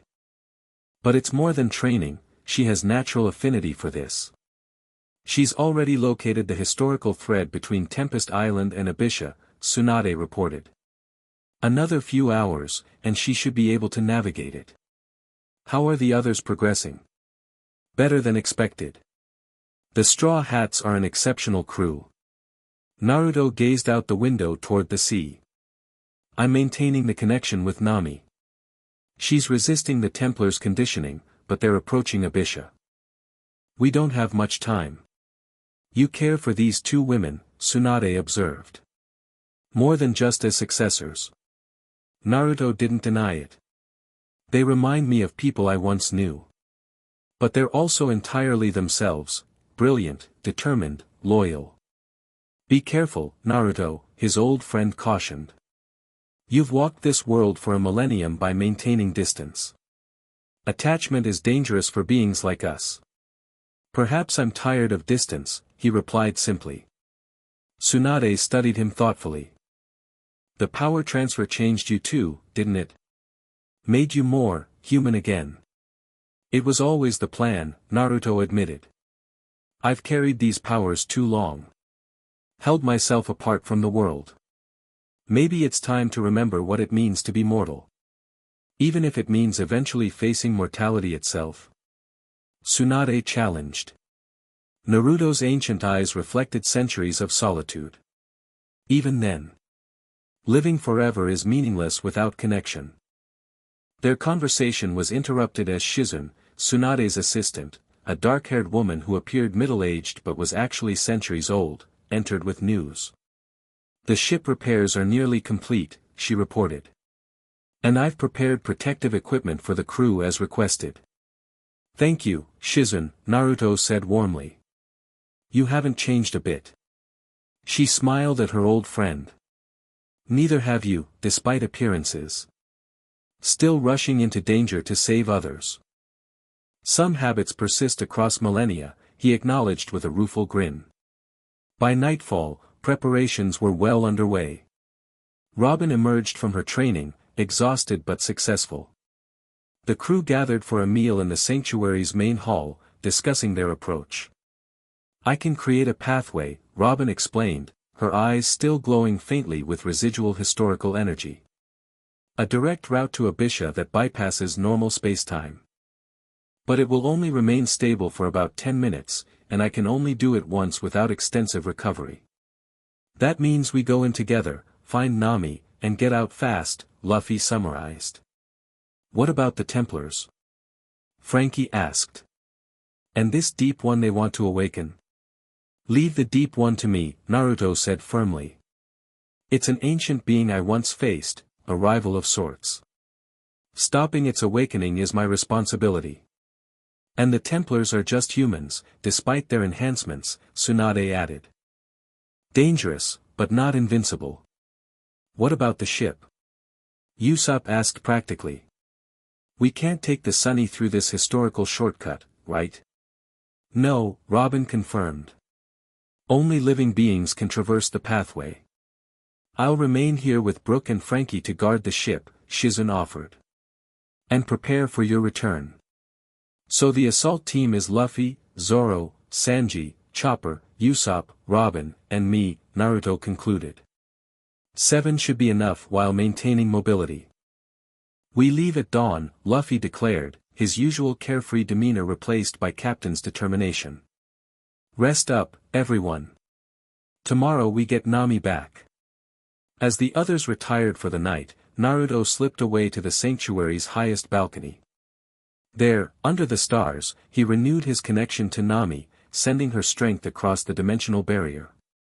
Robin found him there an hour later, her own rest elusive despite her exhaustion. "How is she?" Robin asked, joining him at the railing.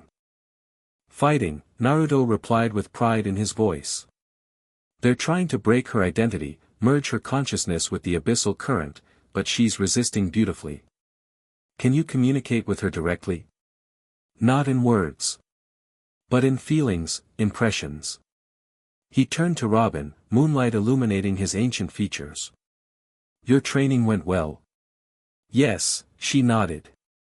"I understand now what you meant about historical connections. It's like a web linking all places that share a past. And you can navigate that web?" "I believe so," Robin said, though uncertainty tinged her voice. "Though I've never attempted anything like this before." "I'll guide you," Naruto promised.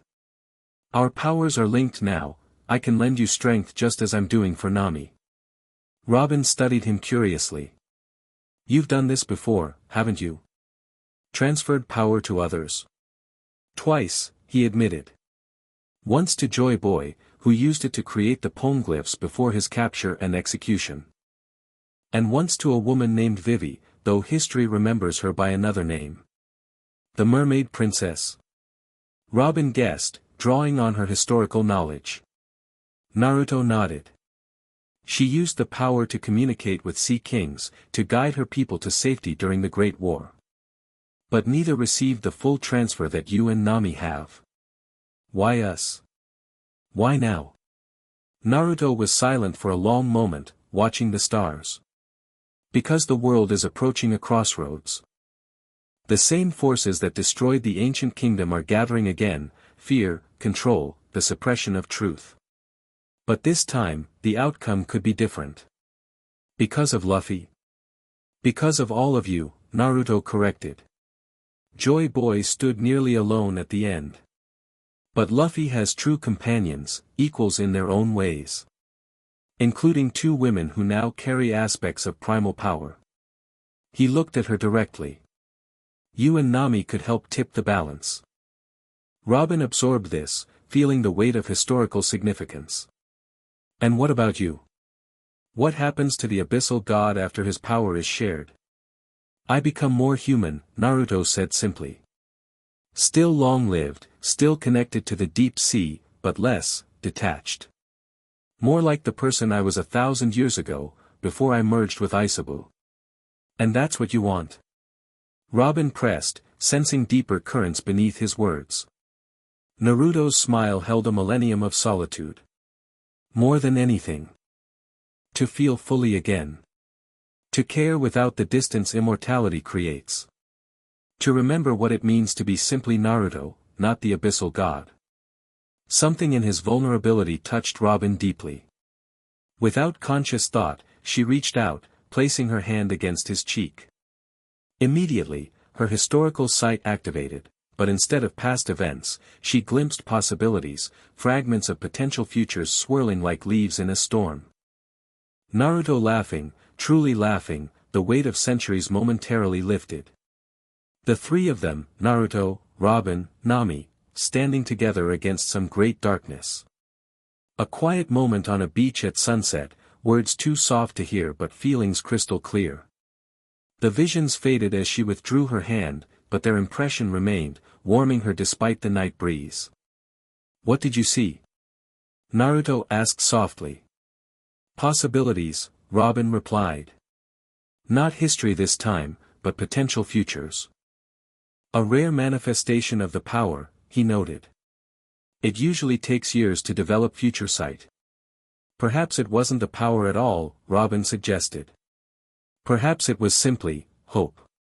Their eyes met, a moment of understanding passing between them that transcended words.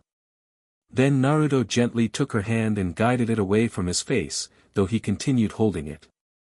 "We should rest," he said. "Dawn comes early, and Abisha awaits." Robin nodded, reluctantly stepping back. "Good night, Naruto." Good night, Robin. As she turned to go, his voice stopped her. Robin? Thank you. For what? She asked. For reminding me what it feels like to hope. Dawn broke clear and bright over Tsunade's island.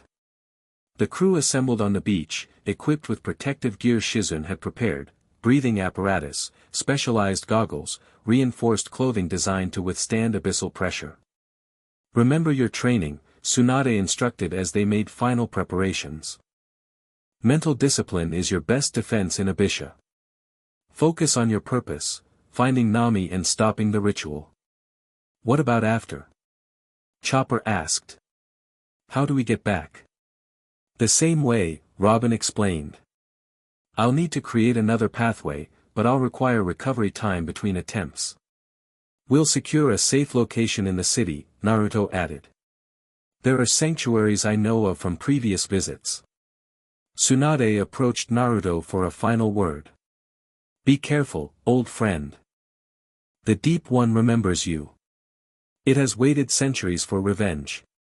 I know, he nodded gravely. If things go wrong, you know what to do. She gripped his shoulder firmly. It won't come to that. You've chosen worthy successors. Trust in them as they trust in you. Luffy, impatient as ever, interrupted. Let's go. Nami's waiting. Robin moved to the center of their group, closing her eyes in concentration. The markings Naruto had transferred to her became visible, glowing through her clothing along her back and shoulders. Everyone form a circle, she instructed. Join hands. Whatever happens, don't break contact during transit. They complied, forming a human chain with Robin at its center. Naruto positioned himself directly across from her, their eyes meeting as the circle closed.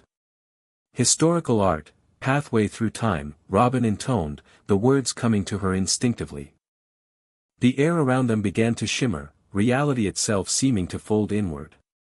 Spectral images appeared, fleeting glimpses of Tempest Island and Abisha throughout history, the two locations connected by a shining thread of common origin. Focus on the thread, Naruto called as the world around them dissolved into a kaleidoscope of historical moments. Follow it forward. The sensation was unlike anything they'd experienced, like falling through time itself, witnessing the rise and fall of civilizations in compressed moments. They saw Abisha in its glory days, a magnificent city of impossible architecture where humans walked alongside beings of pure energy. They saw its decline as the 20 kings rose to power, its partial retreat into the abyssal dimension to escape destruction. And then, abruptly, they were there, standing in what appeared to be an abandoned plaza, surrounded by buildings made of the same dark, light-absorbing material as the Templar ship. Above them, the sky was water, endless ocean visible through a transparent dome that protected the city. Fish and stranger creatures swam in that impossible sea, casting rippling shadows over the ancient streets. Abisha, Naruto confirmed, looking around alertly. The outer district. We need to reach the central temple. He pointed to a massive structure visible in the distance, a pyramid-like building with a glowing blue light at its peak. Is that where they're holding Nami? Luffy asked, already oriented toward the temple. Most likely, Naruto nodded. The gateway mechanism is housed there. Robin swayed slightly, the effort of creating the pathway having drained her. Sanji quickly steadied her with a supportive arm. Are you alright, Robin-chan? Just tired, she assured him. I'll recover. Let's move. They proceeded cautiously through the abandoned streets. The city had an eerie quality, not quite ruined, but not fully inhabited either. Occasionally they glimpsed movement in darkened doorways or down side streets, robed figures observing their progress but not interfering. Templar scouts, Naruto explained quietly. They're reporting our arrival.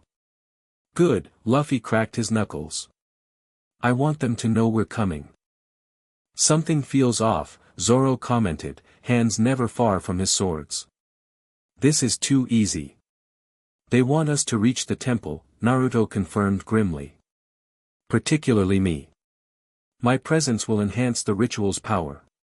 It's a trap then, Usopp concluded nervously. Obviously, Naruto agreed. But sometimes you have to walk into a trap to disarm it.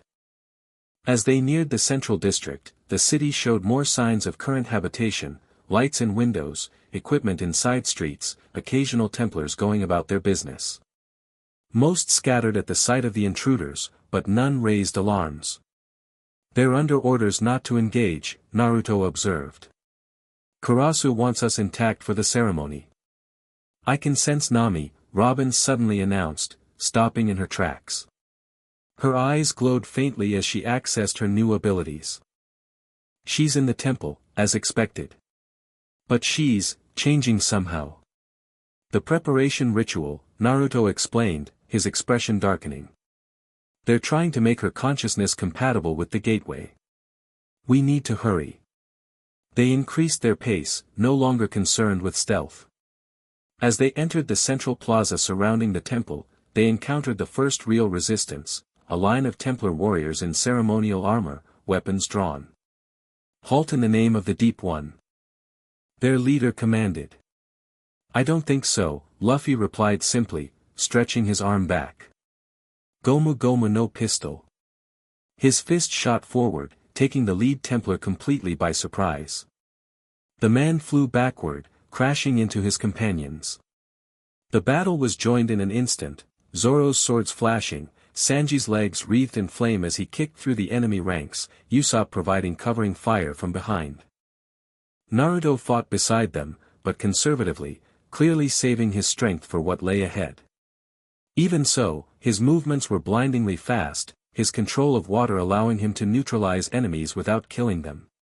Remember, most of these people are victims of conditioning, he called to the others. They believe they're serving a higher purpose. Doesn't make them less dangerous. Zoro shouted back, blocking a trident thrust with his swords.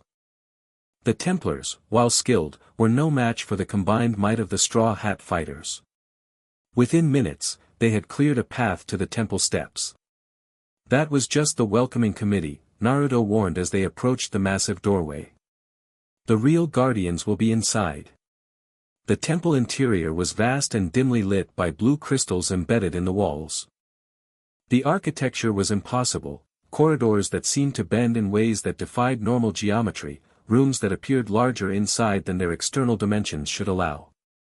The building exists partially in normal space and partially in the abyssal dimension, Naruto explained as they navigated the confusing layout. Don't trust your eyes. Follow your instincts. I can feel Nami more strongly now, Robin reported. She's above us, near the center. They ascended through the temple, encountering periodic resistance, Templar water forms similar to those that had attacked the ship, but in greater numbers and better coordinated. Chopper discovered their weakness to certain frequencies of sound, using Usopp's equipment to disrupt their cohesion. Finally, they reached a massive central chamber. The ceiling opened to the water above, the blue light they'd seen from outside pouring down through a column in the center. Surrounding this column was a raised platform where an elaborate ritual was clearly underway. Nami was suspended within the light column, floating several feet above the platform. Her body was outlined in glowing blue energy, her eyes open but unseeing. Around her, a dozen Templars chanted in an ancient language, led by High Priest Karasu in his elaborate armor. We're too late, Naruto breathed, horror in his voice. They've already begun the final phase. Is she? Sanji couldn't finish the question. No, Robin answered, her historical sight active. I can still sense her consciousness. She's fighting the transformation. Naruto Uzumaki. Karasu called out, noticing their arrival. Right on schedule. Come to witness the awakening of your better. Stop this, Karasu. Naruto stepped forward, his markings glowing brightly. The Deep One was sealed away for good reason. Its awakening won't bring balance, only destruction. Lies told by the 20 kings, Karasu sneered. The Deep One is the true guardian of this world's oceans. You were meant to be its voice, its avatar, not its jailer. Let Nami go. Luffy demanded, stepping beside Naruto. She has nothing to do with your crazy religion. On the contrary, Karasu gestured toward Nami's floating form. She is the key to everything now. The power you transferred to her has made her the perfect conduit. Through her, the gateway will open, and the Deep One will return. Not if we stop you first, Zoro growled, drawing all three swords. The crew prepared to charge the platform, but Naruto held up his hand. Wait. Direct action could harm Nami. We need to disrupt the ritual precisely. How? Chopper asked desperately. Before Naruto could answer, a new voice echoed through the chamber. By dying, of course. From side chambers, new figures emerged, not Templars, but pirates. They wore distinctive clothing marked with lightning bolt insignia, and their leader, a tall man with spiky white hair and a face crossed with lightning-shaped scars, grinned malevolently as he approached. Captain Raijin, Naruto identified, his expression grim. I should have known you'd be involved. The Abyssal Templars aren't the only ones with ancient knowledge, see God, Raijin replied mockingly. My crew has tracked your movements for decades, waiting for the right moment. And here it is, you, weakened by power transfer, trapped in Abisha with nowhere to run. What do you want? Robin demanded. The same thing everyone wants from a god, Raijin spread his arms dramatically. His power. He turned to Karasu. Continue your ritual, priest. The storm sage power within the woman is all you need. Meanwhile, I'll extract what remains of the abyssal god's energy for myself. Karasu nodded. A mutually beneficial arrangement. You get the betrayer's power, we get the deep one's return. You're working together. Sanji looked between the Templar priest and the pirate captain. A temporary alliance, Raijin confirmed. Religious fanatics and power-hungry pirates make strange bedfellows, but effective ones. The situation had suddenly become far more complicated. Not only did they need to rescue Nami and stop the ritual, but now they faced a second enemy with his own agenda. Split up, Naruto decided quickly. Luffy, Robin, Chopper, come with me toward Nami. Zoro, Sanji, Usopp, handle Raijin's crew. With pleasure, Zoro grinned ferally, already advancing toward the lightning pirates. The battle erupted on multiple fronts simultaneously. Zoro and Sanji engaged Raijin's lieutenants, powerful fighters with weapons that channeled electrical energy. Usopp provided support fire, his specialized ammunition proving surprisingly effective against their lightning defenses. Meanwhile, Naruto led the others toward the ritual platform. Templar guardians moved to intercept them, but Luffy plowed through them with rubber-enhanced strength while Chopper, in his heavy point form, cleared a path through the remainder. Robin hung back slightly, her eyes glowing as she accessed her historical site. The ritual is nearly complete, she called to Naruto. But there's a weakness in the formation. The southwestern corner, one of the chanters is faltering. Naruto immediately changed direction, heading for the point Robin indicated. As they approached, they could see one Templar indeed struggling, his chanting irregular, his stance wavering. There. Naruto pointed. Disrupt that single point, and the entire energy pattern will destabilize. Luffy needed no further instruction. Gomu Gomu no Bazooka. His hands shot forward, striking the weakened Templar squarely. The robed figure flew backward, his position in the ritual circle broken. Instantly, the blue energy column fluctuated, its steady glow becoming erratic.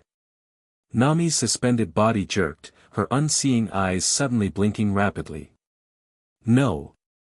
Karasu roared, abandoning his own position to try to restore the pattern. The alignment was perfect. You've ruined everything. That was the idea, Naruto replied, leaping onto the platform. He placed his hands on the ritual markings inscribed there, his own energy flowing into the system. Nami! Can you hear me? Fight it. Find the connection between us and follow it back. Within the fluctuating energy column, Nami's consciousness struggled through layers of abyssal influence.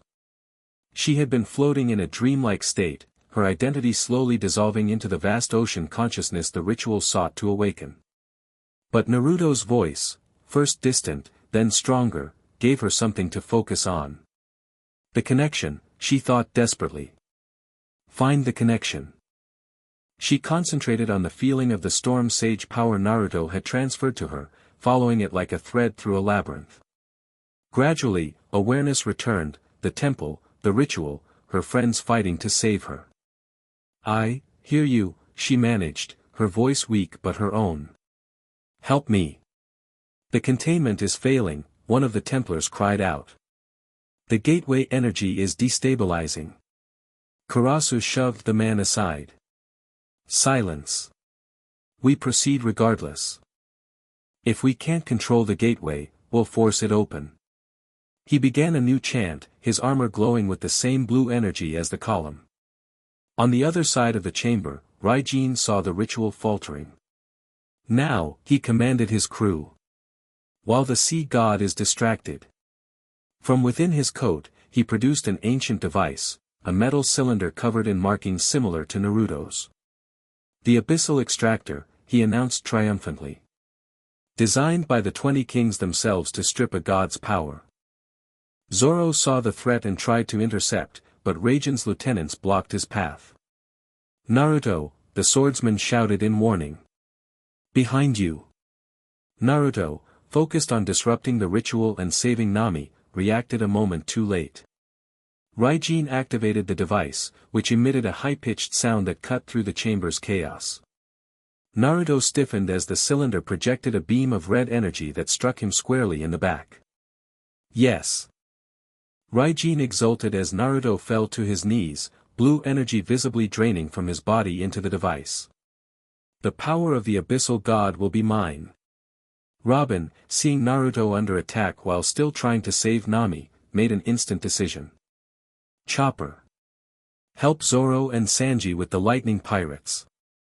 Luffy. Get Nami out of that column. I'll help Naruto." She rushed toward the fallen sea god, her own powers manifesting in a way she hadn't attempted before. Drawing on her historical training with Tsunade, she reached for the thread connecting her to Naruto, the link formed during the power transfer. "Historical art, temporal intervention," she called, crossing her arms. Instead of physical limbs, what sprouted from Raijin's body were ghostly arms composed of temporal energy, each representing a different point in history. They grappled with the extractor, disrupting its connection to Naruto. "What is this?" Raijin snarled, struggling against the spectral grip. "Release my device, woman." "I don't think so," Robin replied, her eyes glowing with historical power. "That doesn't belong to you." With a twist of her manifested arms, she wrenched the extractor from Raijin's grasp. The device, suddenly freed, flew through the air, directly into the unstable energy column where Luffy was attempting to reach Nami. Time seemed to slow as the ancient artifact entered the gateway energy. For a heartbeat, nothing happened. Then, with a sound like reality itself tearing, the column exploded outward in a shockwave of blue-white power. Everyone in the chamber was thrown to the ground by the force. The temple shook violently, massive stones falling from the ceiling as the structure began to collapse. When the dust settled, the ritual platform was in ruins. The energy column had vanished, and at its center lay Nami, unconscious but alive, the markings on her skin glowing brightly. "Nami." Luffy crawled toward her, pulling her from the debris. "She's breathing." Naruto struggled to his feet, weakened by Raijin's attack but still functioning. "We need to get out of here," he called hoarsely. "The temple is collapsing, and worse, the failed ritual has destabilized the barrier between dimensions." As if confirming his words, the water visible through the ceiling began to behave strangely, flowing in impossible patterns, occasionally seeming to freeze in place before resuming movement. Around them, the temple's strange geometry became even more pronounced, corridors visibly shifting and changing. "What about them?" Chopper pointed to Karasu and Raijin, both struggling to rise from the blast. Leave them, Naruto ordered. The Templars no escape routes. And Raiden's crew has weathered worse. Sanji lifted the unconscious Nami in his arms as they regrouped. Which way out? Follow me, Naruto instructed, though his movements were noticeably slower, his power dimmed by the extractor's effect. There's an emergency passage that leads directly to the outer district. They navigated the collapsing temple, dodging falling debris and shifting architecture. Behind them, Templar survivors scrambled for their own exits while Raiden's pirates regrouped around their captain. The extractor, Raijin growled, searching the rubble frantically. Where is it? Gone, one of his lieutenants reported. Destroyed in the explosion. Impossible. It was built to withstand godly power. Captain, another pirate called urgently. We need to leave. The dimensional barrier is failing. Raijin glared in the direction the Straw Hats had fled. This isn't over, see God, he snarled. The hunt continues. Meanwhile, Naruto led the crew through a series of increasingly unstable passages. The very fabric of reality seemed to be unraveling around them, walls becoming transparent, then solid again, gravity shifting unpredictably, echoes of past events playing out like ghostly theater. The failed ritual has created a cascade effect, Naruto explained as they ran. The gateway tried to open without proper containment. Now the dimensional boundaries are failing. Will the whole city be destroyed? Robin asked, helping support him as his strength continued to fade. No. Abisha has survived worse. But the distortion will spread before it stabilizes. They finally reached an exterior plaza, the dome above them visibly fracturing as water began to seep through in defiance of physics. Around them, Templars and civilians alike fled toward emergency shelters built into the city's foundation. Robin, Naruto turned to her urgently. Can you create another pathway back to Tsunade's island? She nodded, though concern showed in her eyes. I think so. But you're weakened, will you be able to traverse it? I have to, he replied simply. They formed a circle again, with Sanji still carrying the unconscious Nami. Robin closed her eyes, concentrating on finding the historical thread that would lead them home. The task was harder here. Abisha's unstable condition made historical navigation treacherous, timelines splitting and converging unpredictably. I can't get a clear connection to Tsunade's island, she reported after several tense moments. The distortion is too great. But I can link to Tempest Island, it's resonating strongly with the disrupted gateway. Do it, Naruto decided. Tempest Island is safer than here, and we can contact Tsunade from there. Robin nodded and refocused her concentration. Historical art, pathway through time. Once again, reality folded around them, the world dissolving into fragments of history. But this transition was rougher, the path unstable. They glimpsed strange visions, Abisha in flames, Tempest Island sinking beneath waves, alternate histories where the ancient kingdom had won its war. Then, with a jolt that knocked several of them to their knees, they arrived on the shores of Tempest Island. The mountain temple rose before them, seemingly untouched by the chaos they'd left behind. We made it, Usopp gasped, collapsing onto the sand in relief. Nami. Luffy knelt beside Sanji, who was carefully laying the navigator on level ground. Is she okay? Chopper immediately began examining her. Her vital signs are stable. I think she's just exhausted from the ritual's effects. She'll recover, Naruto assured them, though he himself looked dangerously depleted. Her storm sage power protected her consciousness from being fully absorbed. What about you? Robin asked with evident concern. The extractor drained a significant portion of your power. I'll survive, Naruto managed a weak smile. Though I may need to sleep for a decade or two to recover completely. What happened to the extractor?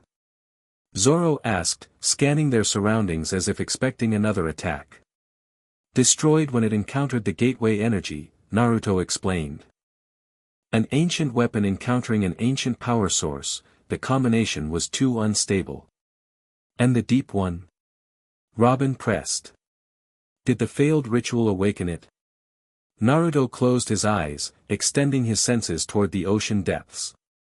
After a moment, he shook his head. Still dormant, though the disturbance may have stirred its dreams. We bought time, nothing more. And Raijin and his crew? Sanji asked as he lit a cigarette with slightly trembling hands. They'll escape Abisha, Naruto said with certainty. Raijin has survived worse situations. And without the extractor, he has no immediate way to steal my power. A groan from Nami drew their attention.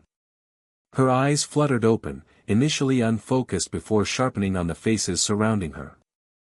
What happened? She managed, her voice hoarse. We rescued you from crazy underwater cult people. Luffy explained with his typical simplicity. The ritual failed, Naruto elaborated, kneeling beside her despite his own weakness. You fought it remarkably well. Nami's hand moved to her throat, where a blue-green mark remained, a remnant of the Templar's procedure. I could feel it trying to erase me, replace me with something vast. Ancient. The Deep One's consciousness, Naruto nodded. You resisted longer than anyone could have expected. Thanks to your connection, she replied, meeting his eyes. I could feel you there, helping me hold on. Their gazes held for a moment, something unspoken passing between them. Robin watched this exchange with a historian's curiosity and a woman's intuition, noting the subtle shift in their dynamic. We should contact Tsunade, she suggested after a moment. Let her know we succeeded and where we are. There's a communication device in the temple, Naruto agreed, struggling to his feet. Mira can help us activate it. As if summoned by her name, the elderly sage appeared on the path from the temple, hurrying toward them. Lord Naruto, she called, her eyes wide with alarm. You've returned. We felt the dimensional disturbance from here. The gateway ritual failed, he explained briefly. Abisha is experiencing severe instability, but the Deep One remains dormant. Mira's eyes moved to the weakened Nami, then to Naruto's diminished state. You've been attacked by an extractor, she realized with horror. Those were supposed to have been destroyed centuries ago. Apparently the world government kept at least one, Naruto replied grimly. Now in the hands of pirates. But it's been destroyed, at least temporarily. You need restoration, Mira insisted. All of you do. Come to the temple immediately. With the immediate danger past, exhaustion hit the crew like a physical wave. They followed Mira up the path to the temple, supporting each other when necessary. Naruto walked between Nami and Robin, each woman unconsciously matching their pace to his weakened state. Upon reaching the temple, they found it humming with activity. Other Storm Sage apprentices Mira had summoned were preparing healing chambers and restoration rituals. The sacred pools are ready, Mira reported as they entered. They will accelerate recovery for all of you, but especially for those with Storm Sage power. The pools turned out to be circular baths carved into the temple floor, filled with glowing blue water that moved with unnatural currents. The crew was guided to separate chambers to rest and recover, while Naruto, Nami, and Robin were led to the central pool room. You three must heal together, Mira explained. Your powers are linked now, separate restoration would be inefficient. This arrangement created a brief moment of awkwardness until practical necessity overcame it. The three entered the largest pool, still wearing their lighter clothing, and immediately felt the energy-rich water begin to work. This feels incredible, Nami sighed as the pain of her ordeal began to fade. The water contains trace elements from the original Storm Sage homeland, Naruto explained, already looking more like himself as the pool's energy counteracted the extractor's drain. It resonates with the power you now carry. I've established contact with Tsunade, Mira reported, returning with a strange shell-like communication device. She's relieved at your success but concerned about the dimensional disturbance. She's preparing the Thousand Sunny for your return journey. How soon can we travel? Robin asked, feeling her own strength returning rapidly. Tomorrow at the earliest, Mira advised. The pathways between dimensions need time to stabilize after such disruption. With immediate concerns addressed, the three settled into the healing pool, a comfortable silence falling between them. The shared experience, power transfer, battle, rescue, had created a bond that transcended normal human connection. "I should thank you both," Naruto said after a while, his voice low. "Without you, I would have failed today. The ritual would have succeeded, the Deep One would have awakened. We only used the power you gave us," Nami pointed out. "No," he shook his head. "You did far more. You used it in ways I never anticipated, with creativity and courage I'd forgotten were possible." "What happens now?" Robin asked the question they were all considering.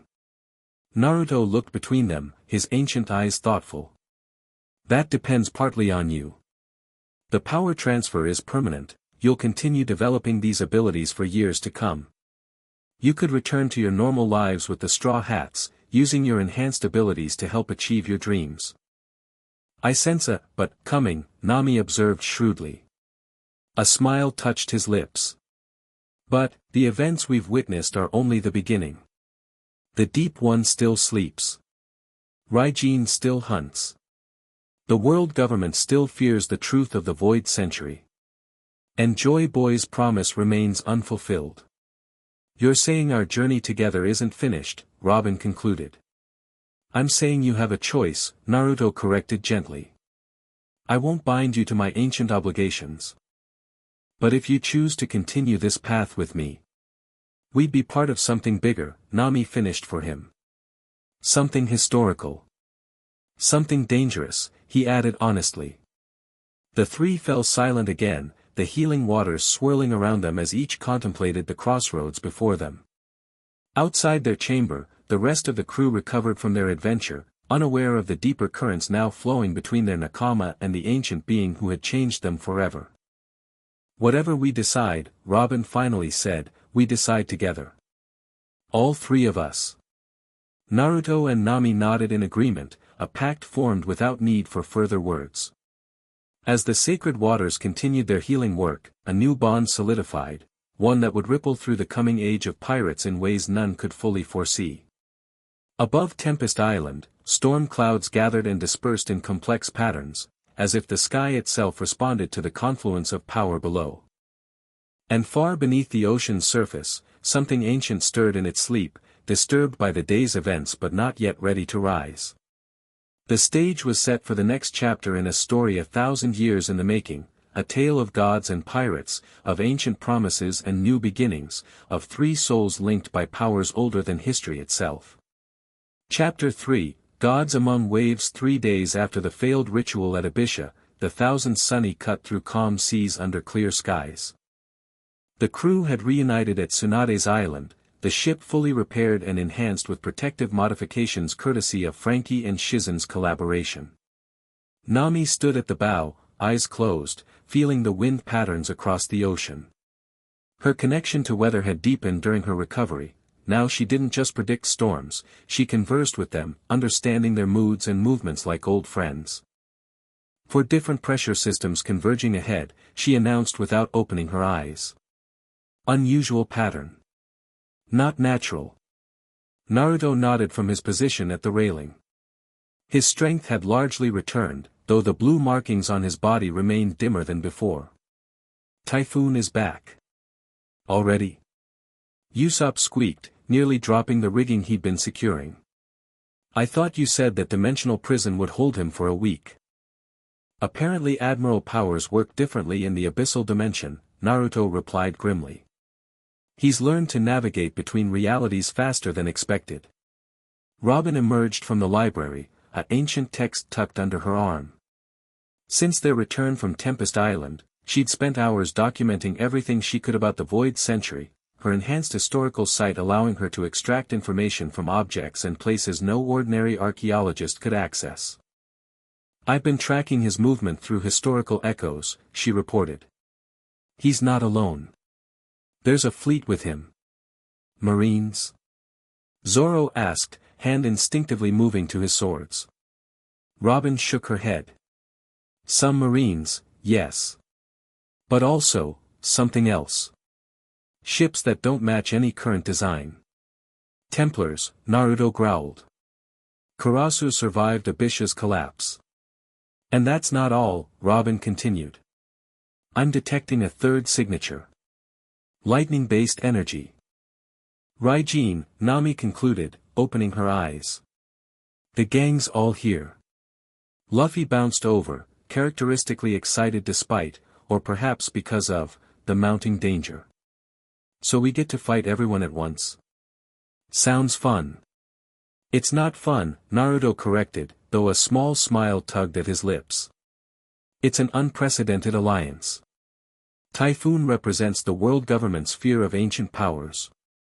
Karasu leads fanatics who want to drown the world. Raijin seeks to steal godly power for himself. They should be enemies, not allies. Common enemies make strange bedfellows, Robin observed, quoting what Raijin had said about his previous alliance with the Templars. And we're the common enemy, Nami sighed, twirling her transformed climatact. The staff had continued evolving, now resembling a trident with weather patterns etched along its surface. Specifically, the three of us, Naruto gestured between himself, Nami, and Robin. They fear what we represent, the return of ancient knowledge, the awakening of powers the world government has spent centuries suppressing. Then let them fear. Luffy declared, punching one fist into his palm. Nobody threatens my crew. Sanji called from the galley doorway, lunch is ready. Better eat now before the fighting starts. They gathered around the table for what might be their last peaceful meal before battle. The atmosphere was determined rather than somber, the Straw Hats had faced impossible odds before and somehow prevailed. So what's the plan? Frankie asked between mouthfuls. We're outnumbered if they're bringing a fleet. We don't need to defeat their entire force, Naruto explained, picking at his food. Just disrupt their leadership. Without Typhoon, Karasu, and Raijin coordinating, the alliance will fracture. Divide and conquer, Zoro nodded approvingly. I'll take the Admiral. Not alone, Naruto cautioned. Typhoon has likely gained new abilities from his time in the Abyssal dimension. He'll be more dangerous than before. I'm not exactly the same as before either, Zoro grinned wolfishly, tapping Enma's hilt. I've been thinking, Robin interjected, about what we learned at Abisha. The history I accessed suggests there's more to this conflict than immediate threats. What do you mean? Chopper asked. The world government, the Templars, pirates like Raijin, they're symptoms of a deeper imbalance, Robin explained. One that began during the Void Century when the 20 Kings seized power. Naruto studied her with growing respect. You figured it out faster than I expected. Figured what out? Nami asked, looking between them. Robin met Naruto's ancient gaze. The true purpose of Joy Boy's promise. It wasn't just about preserving knowledge or defeating the government. It was about restoring balance, between land and sea, between human and nature, between order and freedom. Precisely, Naruto confirmed. The world exists in cycles. For 1,000 years, the balance has tilted toward order, control, suppression of truth. Now the pendulum swings back, toward freedom, toward revelation. And we're what, the agents of this swing? Nami asked skeptically. You, me, the entire Straw Hat crew, Naruto nodded.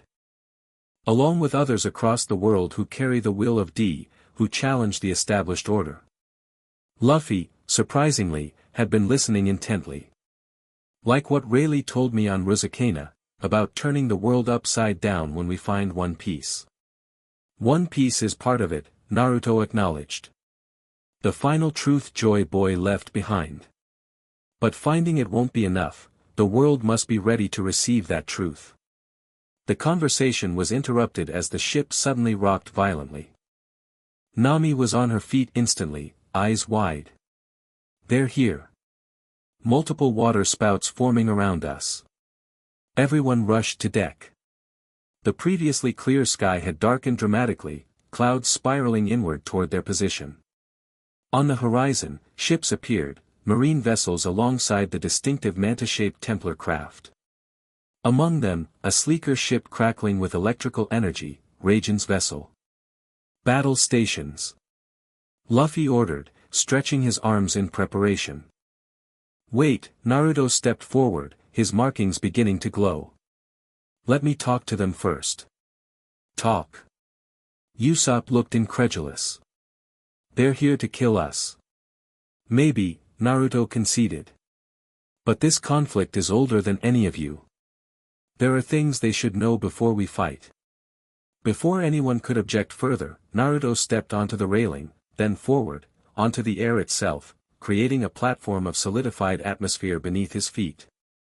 He walked outward, stopping halfway between the Sunny and the approaching fleet. Admiral Typhoon emerged at the bow of his ship, his water-like coat swirling more violently than before. Even from a distance, the changes in him were visible. His skin now bore faint blue markings, a twisted reflection of Naruto's own. The abyssal dimension changed you, Typhoon, Naruto called, his voice carrying unnaturally across the waves. It opened my eyes, the Admiral replied. To truths the 5 elders have hidden even from me. I know what you are now, Naruto Uzumaki. What you truly are. And what am I? Naruto asked calmly. A fragment. A piece of something greater that refused to play its role. Typhoon gestured dramatically. You were meant to merge completely with the ocean spirit, become one with the sea itself. Instead, you maintained your humanity, kept yourself separate. Defied your destiny. I chose freedom over godhood, Naruto corrected. Consciousness over power. As did those who now share my abilities. He glanced back toward Nami and Robin, who had moved to the Sunny's bow. A choice that doomed the world to 1,000 years of imbalance. This came from a new voice as Karasu's Templar ship moved alongside Typhoon's vessel. The high priest stood resplendent in his ceremonial armor, apparently unharmed by Abisha's collapse. The imbalance came from the 20 kings, Naruto countered. From their fear of power they couldn't control. The world was never meant to be ruled by a single government, a single ideology. Pretty words from a fallen god, a third voice joined in as Raiden's ship completed the confrontational triangle. The lightning pirate stood at his prow, a new weapon visible at his side, a sword crackling with energy that seemed to pull at Naruto's essence even from a distance. But they won't save you this time. Back on the Sunny, the crew watched this exchange with mounting tension. That sword, Robin murmured, her historical sight active. It's another artifact from the Void Century. A god-killer weapon. Like the extractor? Nami asked worriedly. Worse, Robin replied. The extractor was designed to steal power. That sword is designed to sever it permanently from its owner. To kill immortals. We have to help him, Nami decided, gripping her climatact. Wait, Robin placed a restraining hand on her arm. Look at the water around their ships. Nami focused her enhanced senses on the sea beneath the enemy fleet. What she felt made her gasp. It's moving independently of the currents. Building pressure. Naruto's already on the offensive, Robin realized. He's just keeping them talking while he prepares.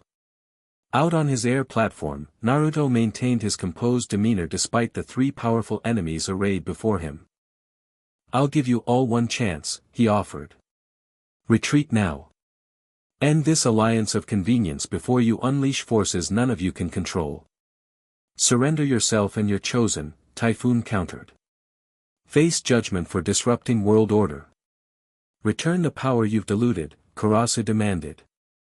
Allow the Deep One's awakening as was prophesied.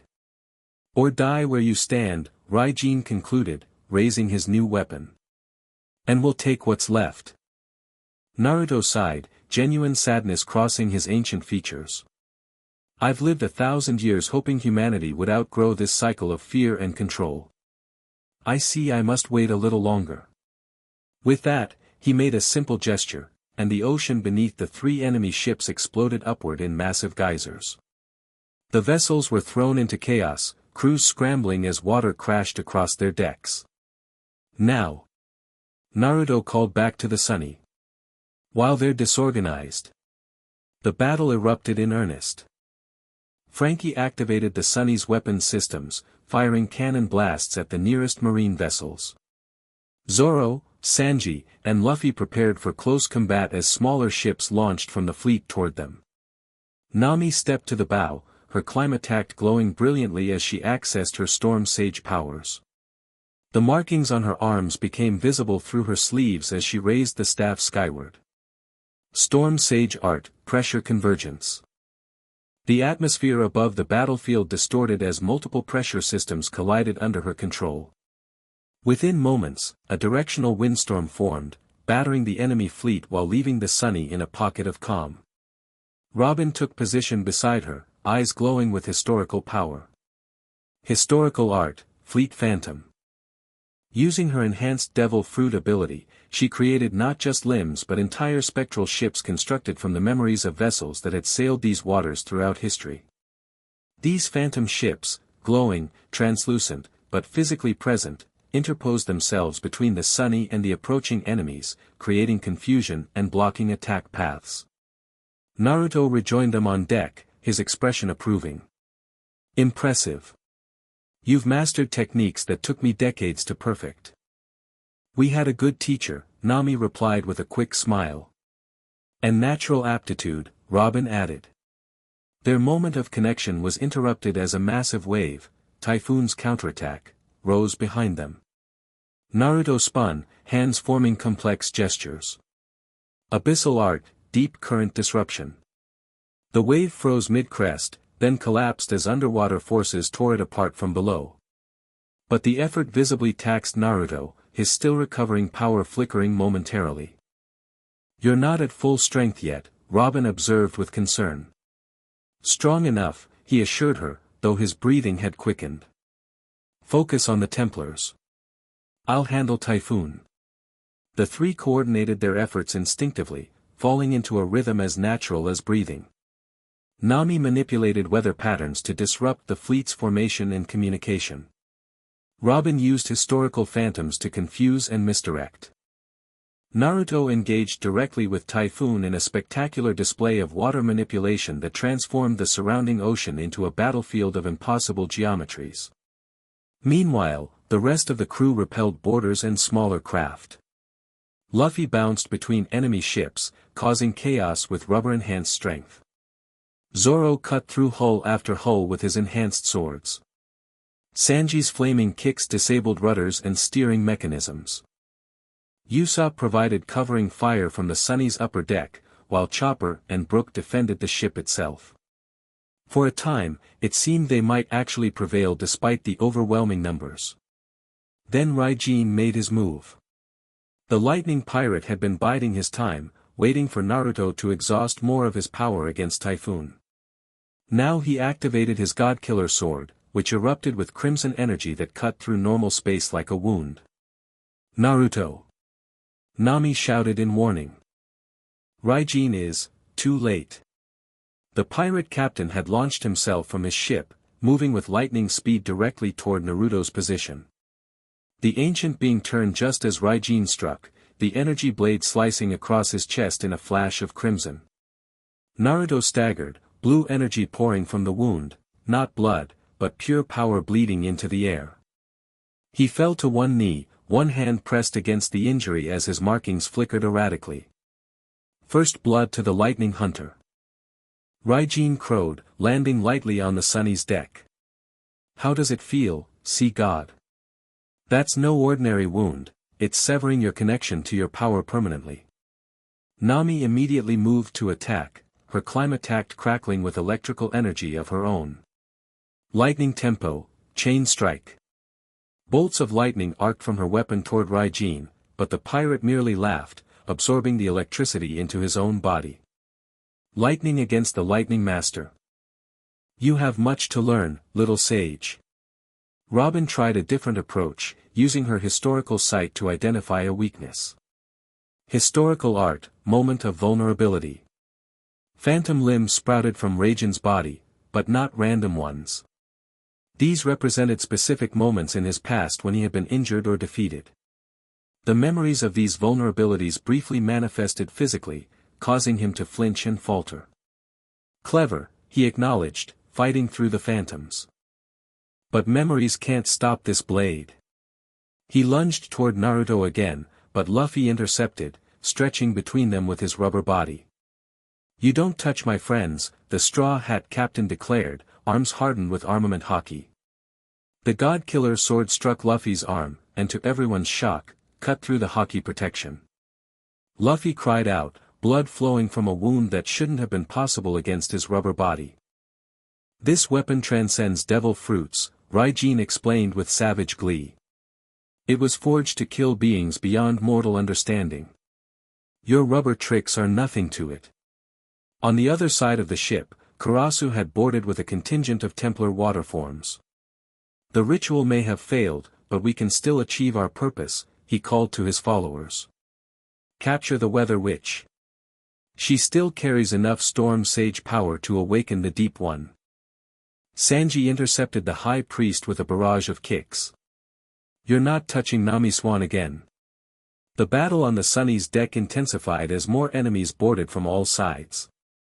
Admiral Typhoon remained on his vessel, manipulating massive water constructs to entrap the ship while his marine forces joined the assault. Naruto struggled to his feet, the wound from the God-Killer sword still bleeding power.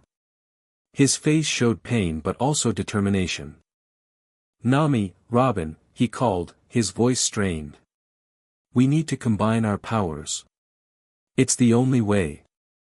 The women fought their way to his side, forming a protective triangle around him as enemies closed in from all directions. "What do you need us to do?" Robin asked, using phantom limbs to hold back the nearest attackers. "The power I transferred to you," Naruto explained between labored breaths, "it resonates with what remains in me. Together, we can create something new, a convergence that even the God-Killer can't sever. Like at Tempest Island." Nami recalled their combined power during the ritual. "Similar, but more directed," Naruto nodded. "I'll guide the process, but you must contribute willingly. The energy flow must be perfect." "Just tell us what to do," Robin said firmly. Around them, the battle raged. Luffy, despite his injury, continued fighting Raijin, keeping the pirate from launching another direct attack on Naruto. Zoro and Sanji held back Karasu and his Templars, while the others defended against marine boarders. "Form the triangle," Naruto instructed, straightening despite his wound. "Focus your power inward, toward me, but don't release it fully. Hold it at the threshold." They complied, taking positions around him. Nami raised her Climattact, channeling storm energy through her body until the markings on her skin glowed brilliantly. Robin activated her historical sight fully, spectral energy flowing around her as she accessed the power of past and possibility. Naruto stood at the center, his own markings fluctuating as he fought against the God-Killer's severing effect. He began a series of hand movements more complex than any they'd seen before. "Storm Sage art, Abyssal art, historical art," he intoned, weaving the three distinct powers together. "Convergence of the ancient triad." Energy flowed between the three of them, visible streams of blue-green power connecting their bodies in a perfect triangle. Within this formation, something new began to form, a sphere of swirling energy that contained elements of storm, ocean, and time itself. Raijin, sensing the danger, broke away from his fight with Luffy. "Stop them!" he shouted to anyone who would listen. "They're creating a power convergence." Typhoon, still on his ship, redirected his massive water constructs toward the triangle. "Destroy that formation before it stabilizes." Karasu's eyes widened in recognition. "No, they're recreating the original binding. The one that imprisoned the Deep One." All three enemy leaders directed their forces toward the glowing triangle, but they were too late. The energy sphere between Naruto, Nami, and Robin had stabilized, growing larger by the second. "Now!" Naruto called. "Release your power, but control the flow." Too much will destroy us along with them. Nami and Robin complied, channeling their energy into the sphere. The sensation was overwhelming, like holding back a tsunami with bare hands. They could feel Naruto's guidance, his centuries of experience helping them navigate the torrent of power now flowing through all three of them. The sphere expanded rapidly, encompassing the entire ship in a dome of swirling energy. Beyond, they could see their enemies frantically attempting to retreat, recognizing too late the force they had awakened. This is the true power of the ancients, Naruto's voice seemed to come from everywhere at once. Not dominance, but harmony. Not destruction, but balance. The energy dome pulsed once, twice, then exploded outward in a shockwave that rippled across the ocean. Unlike normal explosions, this one seemed to affect different targets in different ways. Typhoon's water constructs dissolved instantly, the manipulated liquid returning to natural patterns.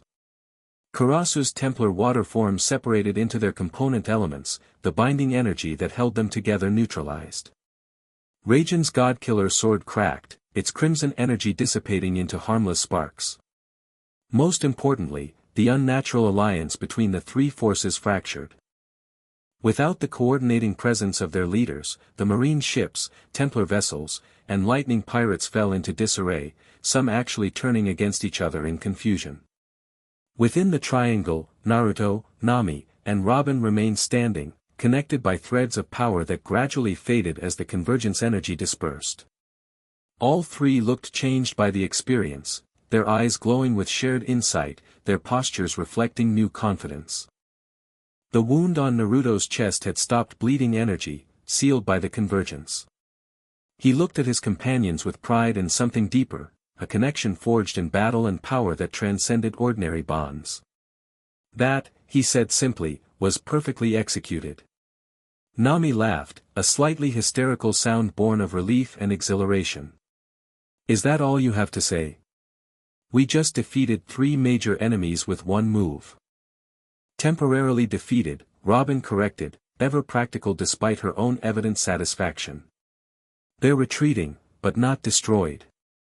Indeed, the enemy fleet was dispersing in three directions, Typhoon's marines heading north, Kurasu's Templars diving beneath the waves, Raijin's pirates speeding eastward. Their alliance had shattered under the pressure of the convergence energy. The Sunny's deck gradually cleared of enemies as the remaining boarders retreated or were thrown overboard by the triumphant crew. Luffy bounced over to the triangle, his wounds still bleeding but his grin undiminished. That was awesome. Do it again. Naruto shook his head, though he was smiling. Not something we can repeat casually.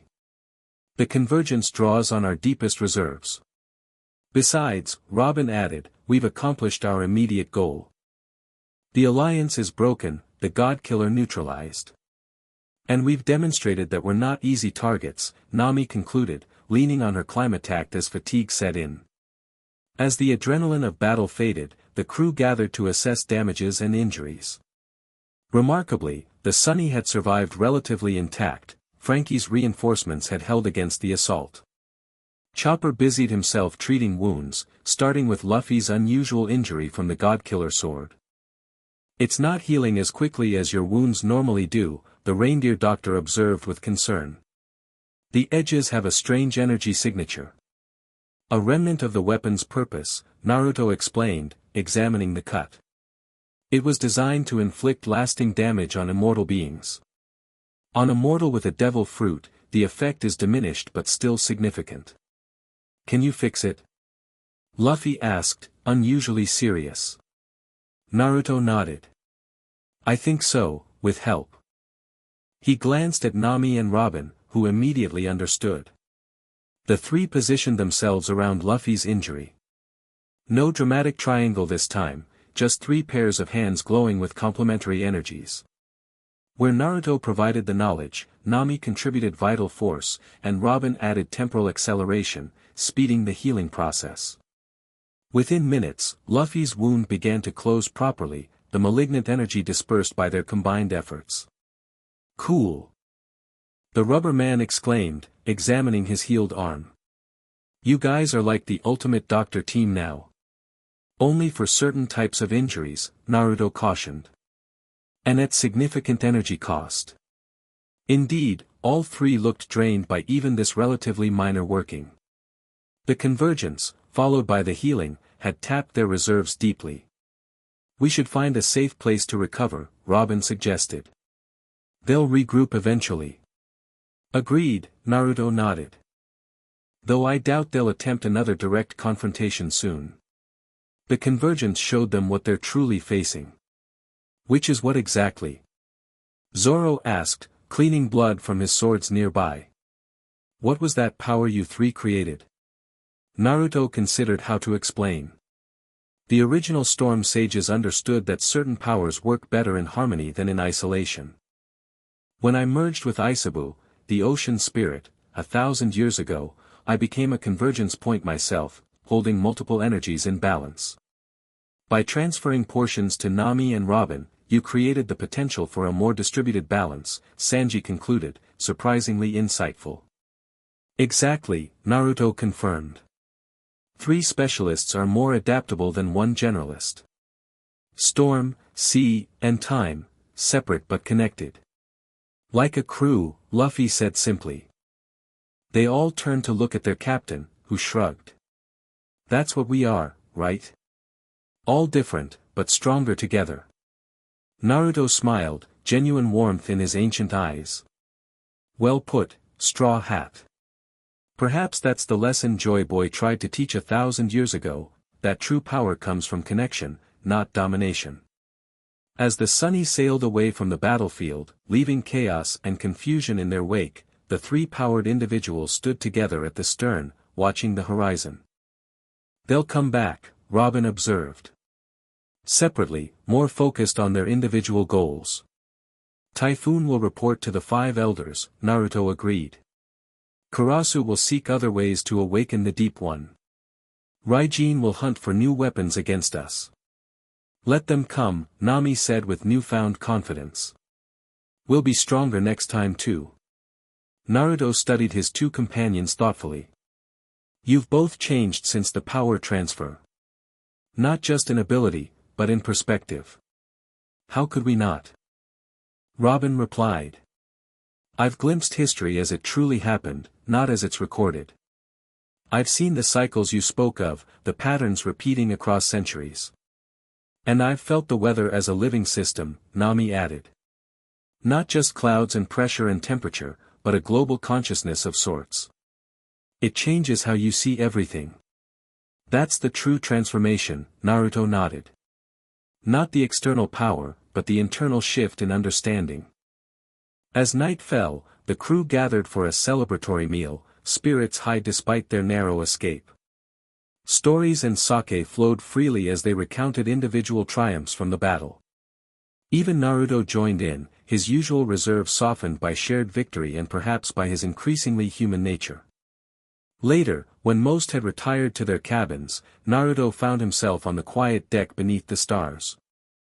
The wound from the godkiller had closed, but he could feel its effects internally, a permanent diminishment of his connection to Isabu's power.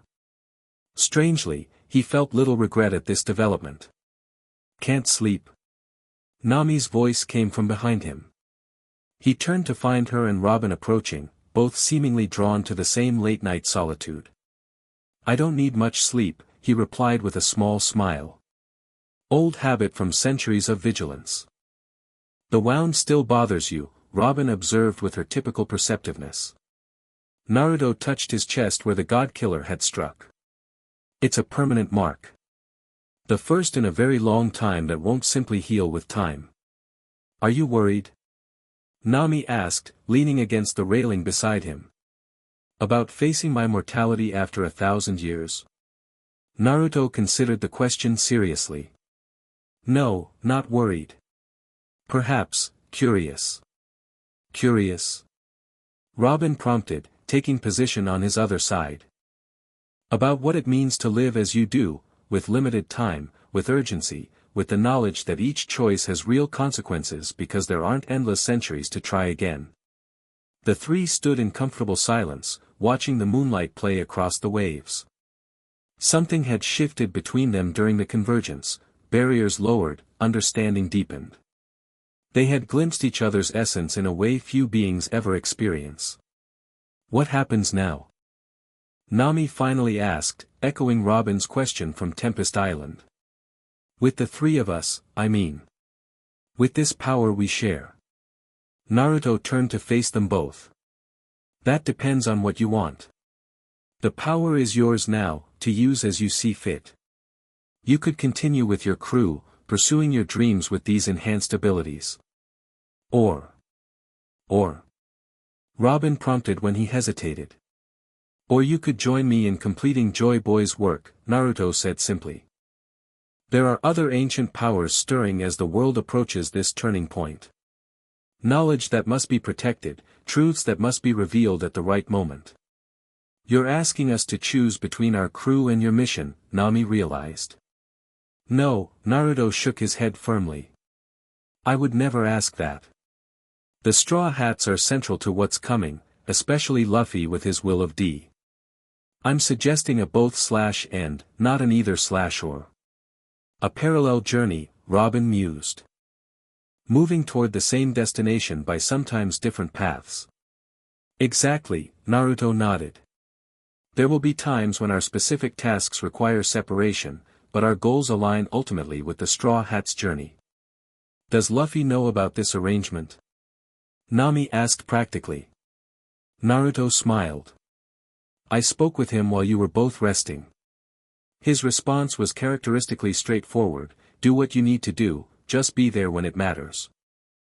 Both women laughed, recognizing their captain's simple wisdom. So we'd be what, your apprentices? Partners? Successors?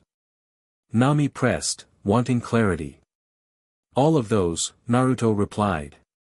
But more importantly, you'd be exactly what you already are, Nami and Robin, navigator and archaeologist, Straw Hat pirates, women of extraordinary talent and courage. The power doesn't define you, it merely amplifies who you already are. Robin studied him with her historian's gaze.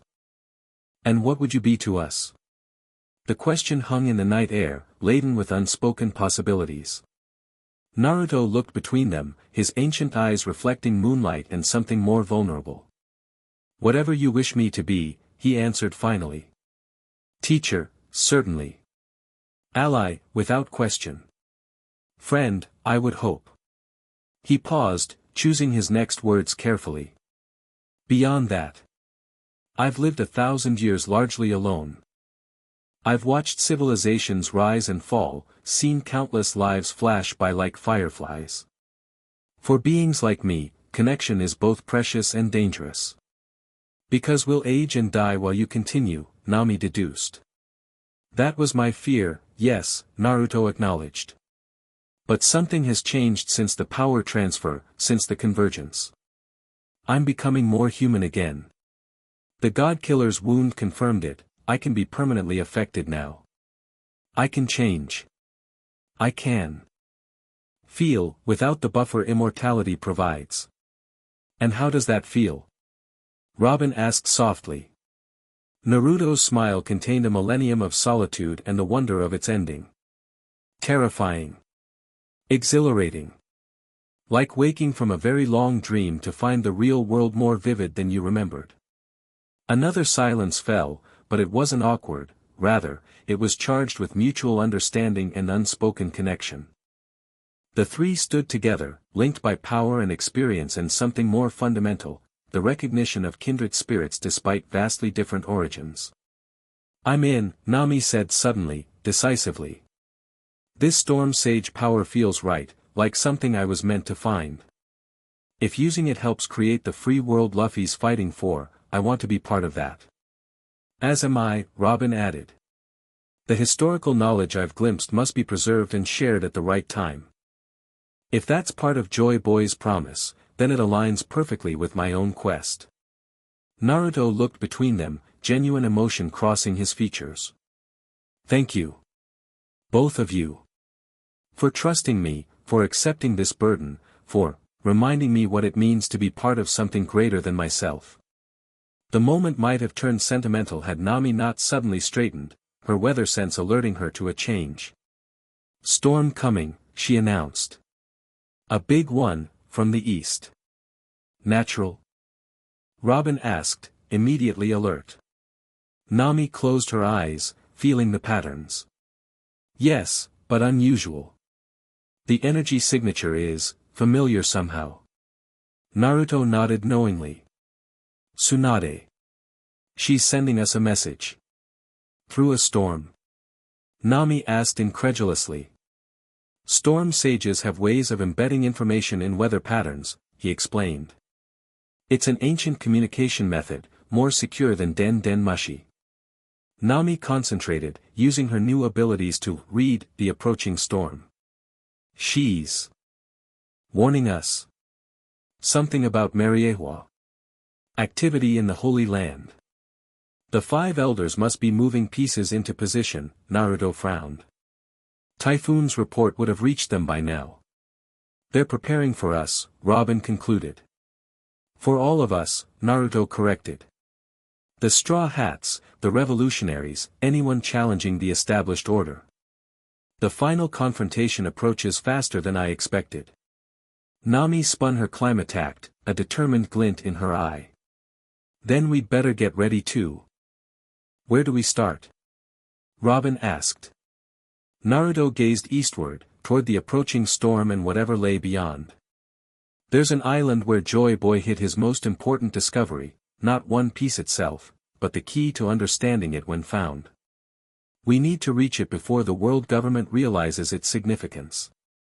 Then that's our course, Nami decided, her navigator's confidence in full effect. I'll tell Luffy at breakfast. He'll probably just say, adventure. And get excited, Robin smiled fondly. That enthusiasm may be exactly what the world needs, Naruto observed. Joy in the journey, not just determination to reach the destination. As dawn began lightening the horizon, the 3 remained at the railing, watching Tsunade's messenger storm approach. None felt the need to retreat below despite the coming deluge. The storm was part of them now, as was the sea beneath and the history surrounding them. 3 figures on a pirate ship, bound by powers older than recorded time yet focused on the future. A god becoming human, and humans touching divinity. The convergence had changed them all in ways still unfolding, creating something new in the world, a triumvirate of balanced powers serving not domination but freedom. The storm broke over them, but they remained dry, Nami's unconscious control diverting the raindrops around their bodies. Lightning flashed, illuminating their faces, determined, connected, ready for whatever came next. Elsewhere across the seas, other forces gathered. In Mariehua, the 5 elders convened in emergency session. In hidden temples beneath the waves, Karasu rallied his remaining Templars. On his lightning-wreathed ship, Raijin nursed his wounded pride and plotted revenge. But on the Thousand Sunny, 3 individuals stood together against the dawn, no longer alone in their respective journeys. The Abyssal God, the Storm Sage, and the History Keeper, titles that described their powers but not their essence. At heart, they were simply Naruto, Nami, and Robin, connected by choice as much as by circumstance, by affection as much as by necessity. As the storm passed and sunlight broke through the clouds, they shared a look of perfect understanding. Whatever challenges awaited, they would face them together. The balance they had found in each other would be their strength in the coming war of powers. And perhaps, after 1,000 years of waiting, Joy Boy's promise would finally be fulfilled. Ready? Naruto asked simply. Nami gripped her climatact, storm energy crackling along its length. Ready. Robin crossed her arms, historical phantoms briefly shimmering around her. Ready. And as the Thousand Sunny sailed into the new day, 3 powers moved in perfect harmony, preparing to turn the tide of history itself. The end. Thank you for watching this video. Please be sure to subscribe to our channel and like this video.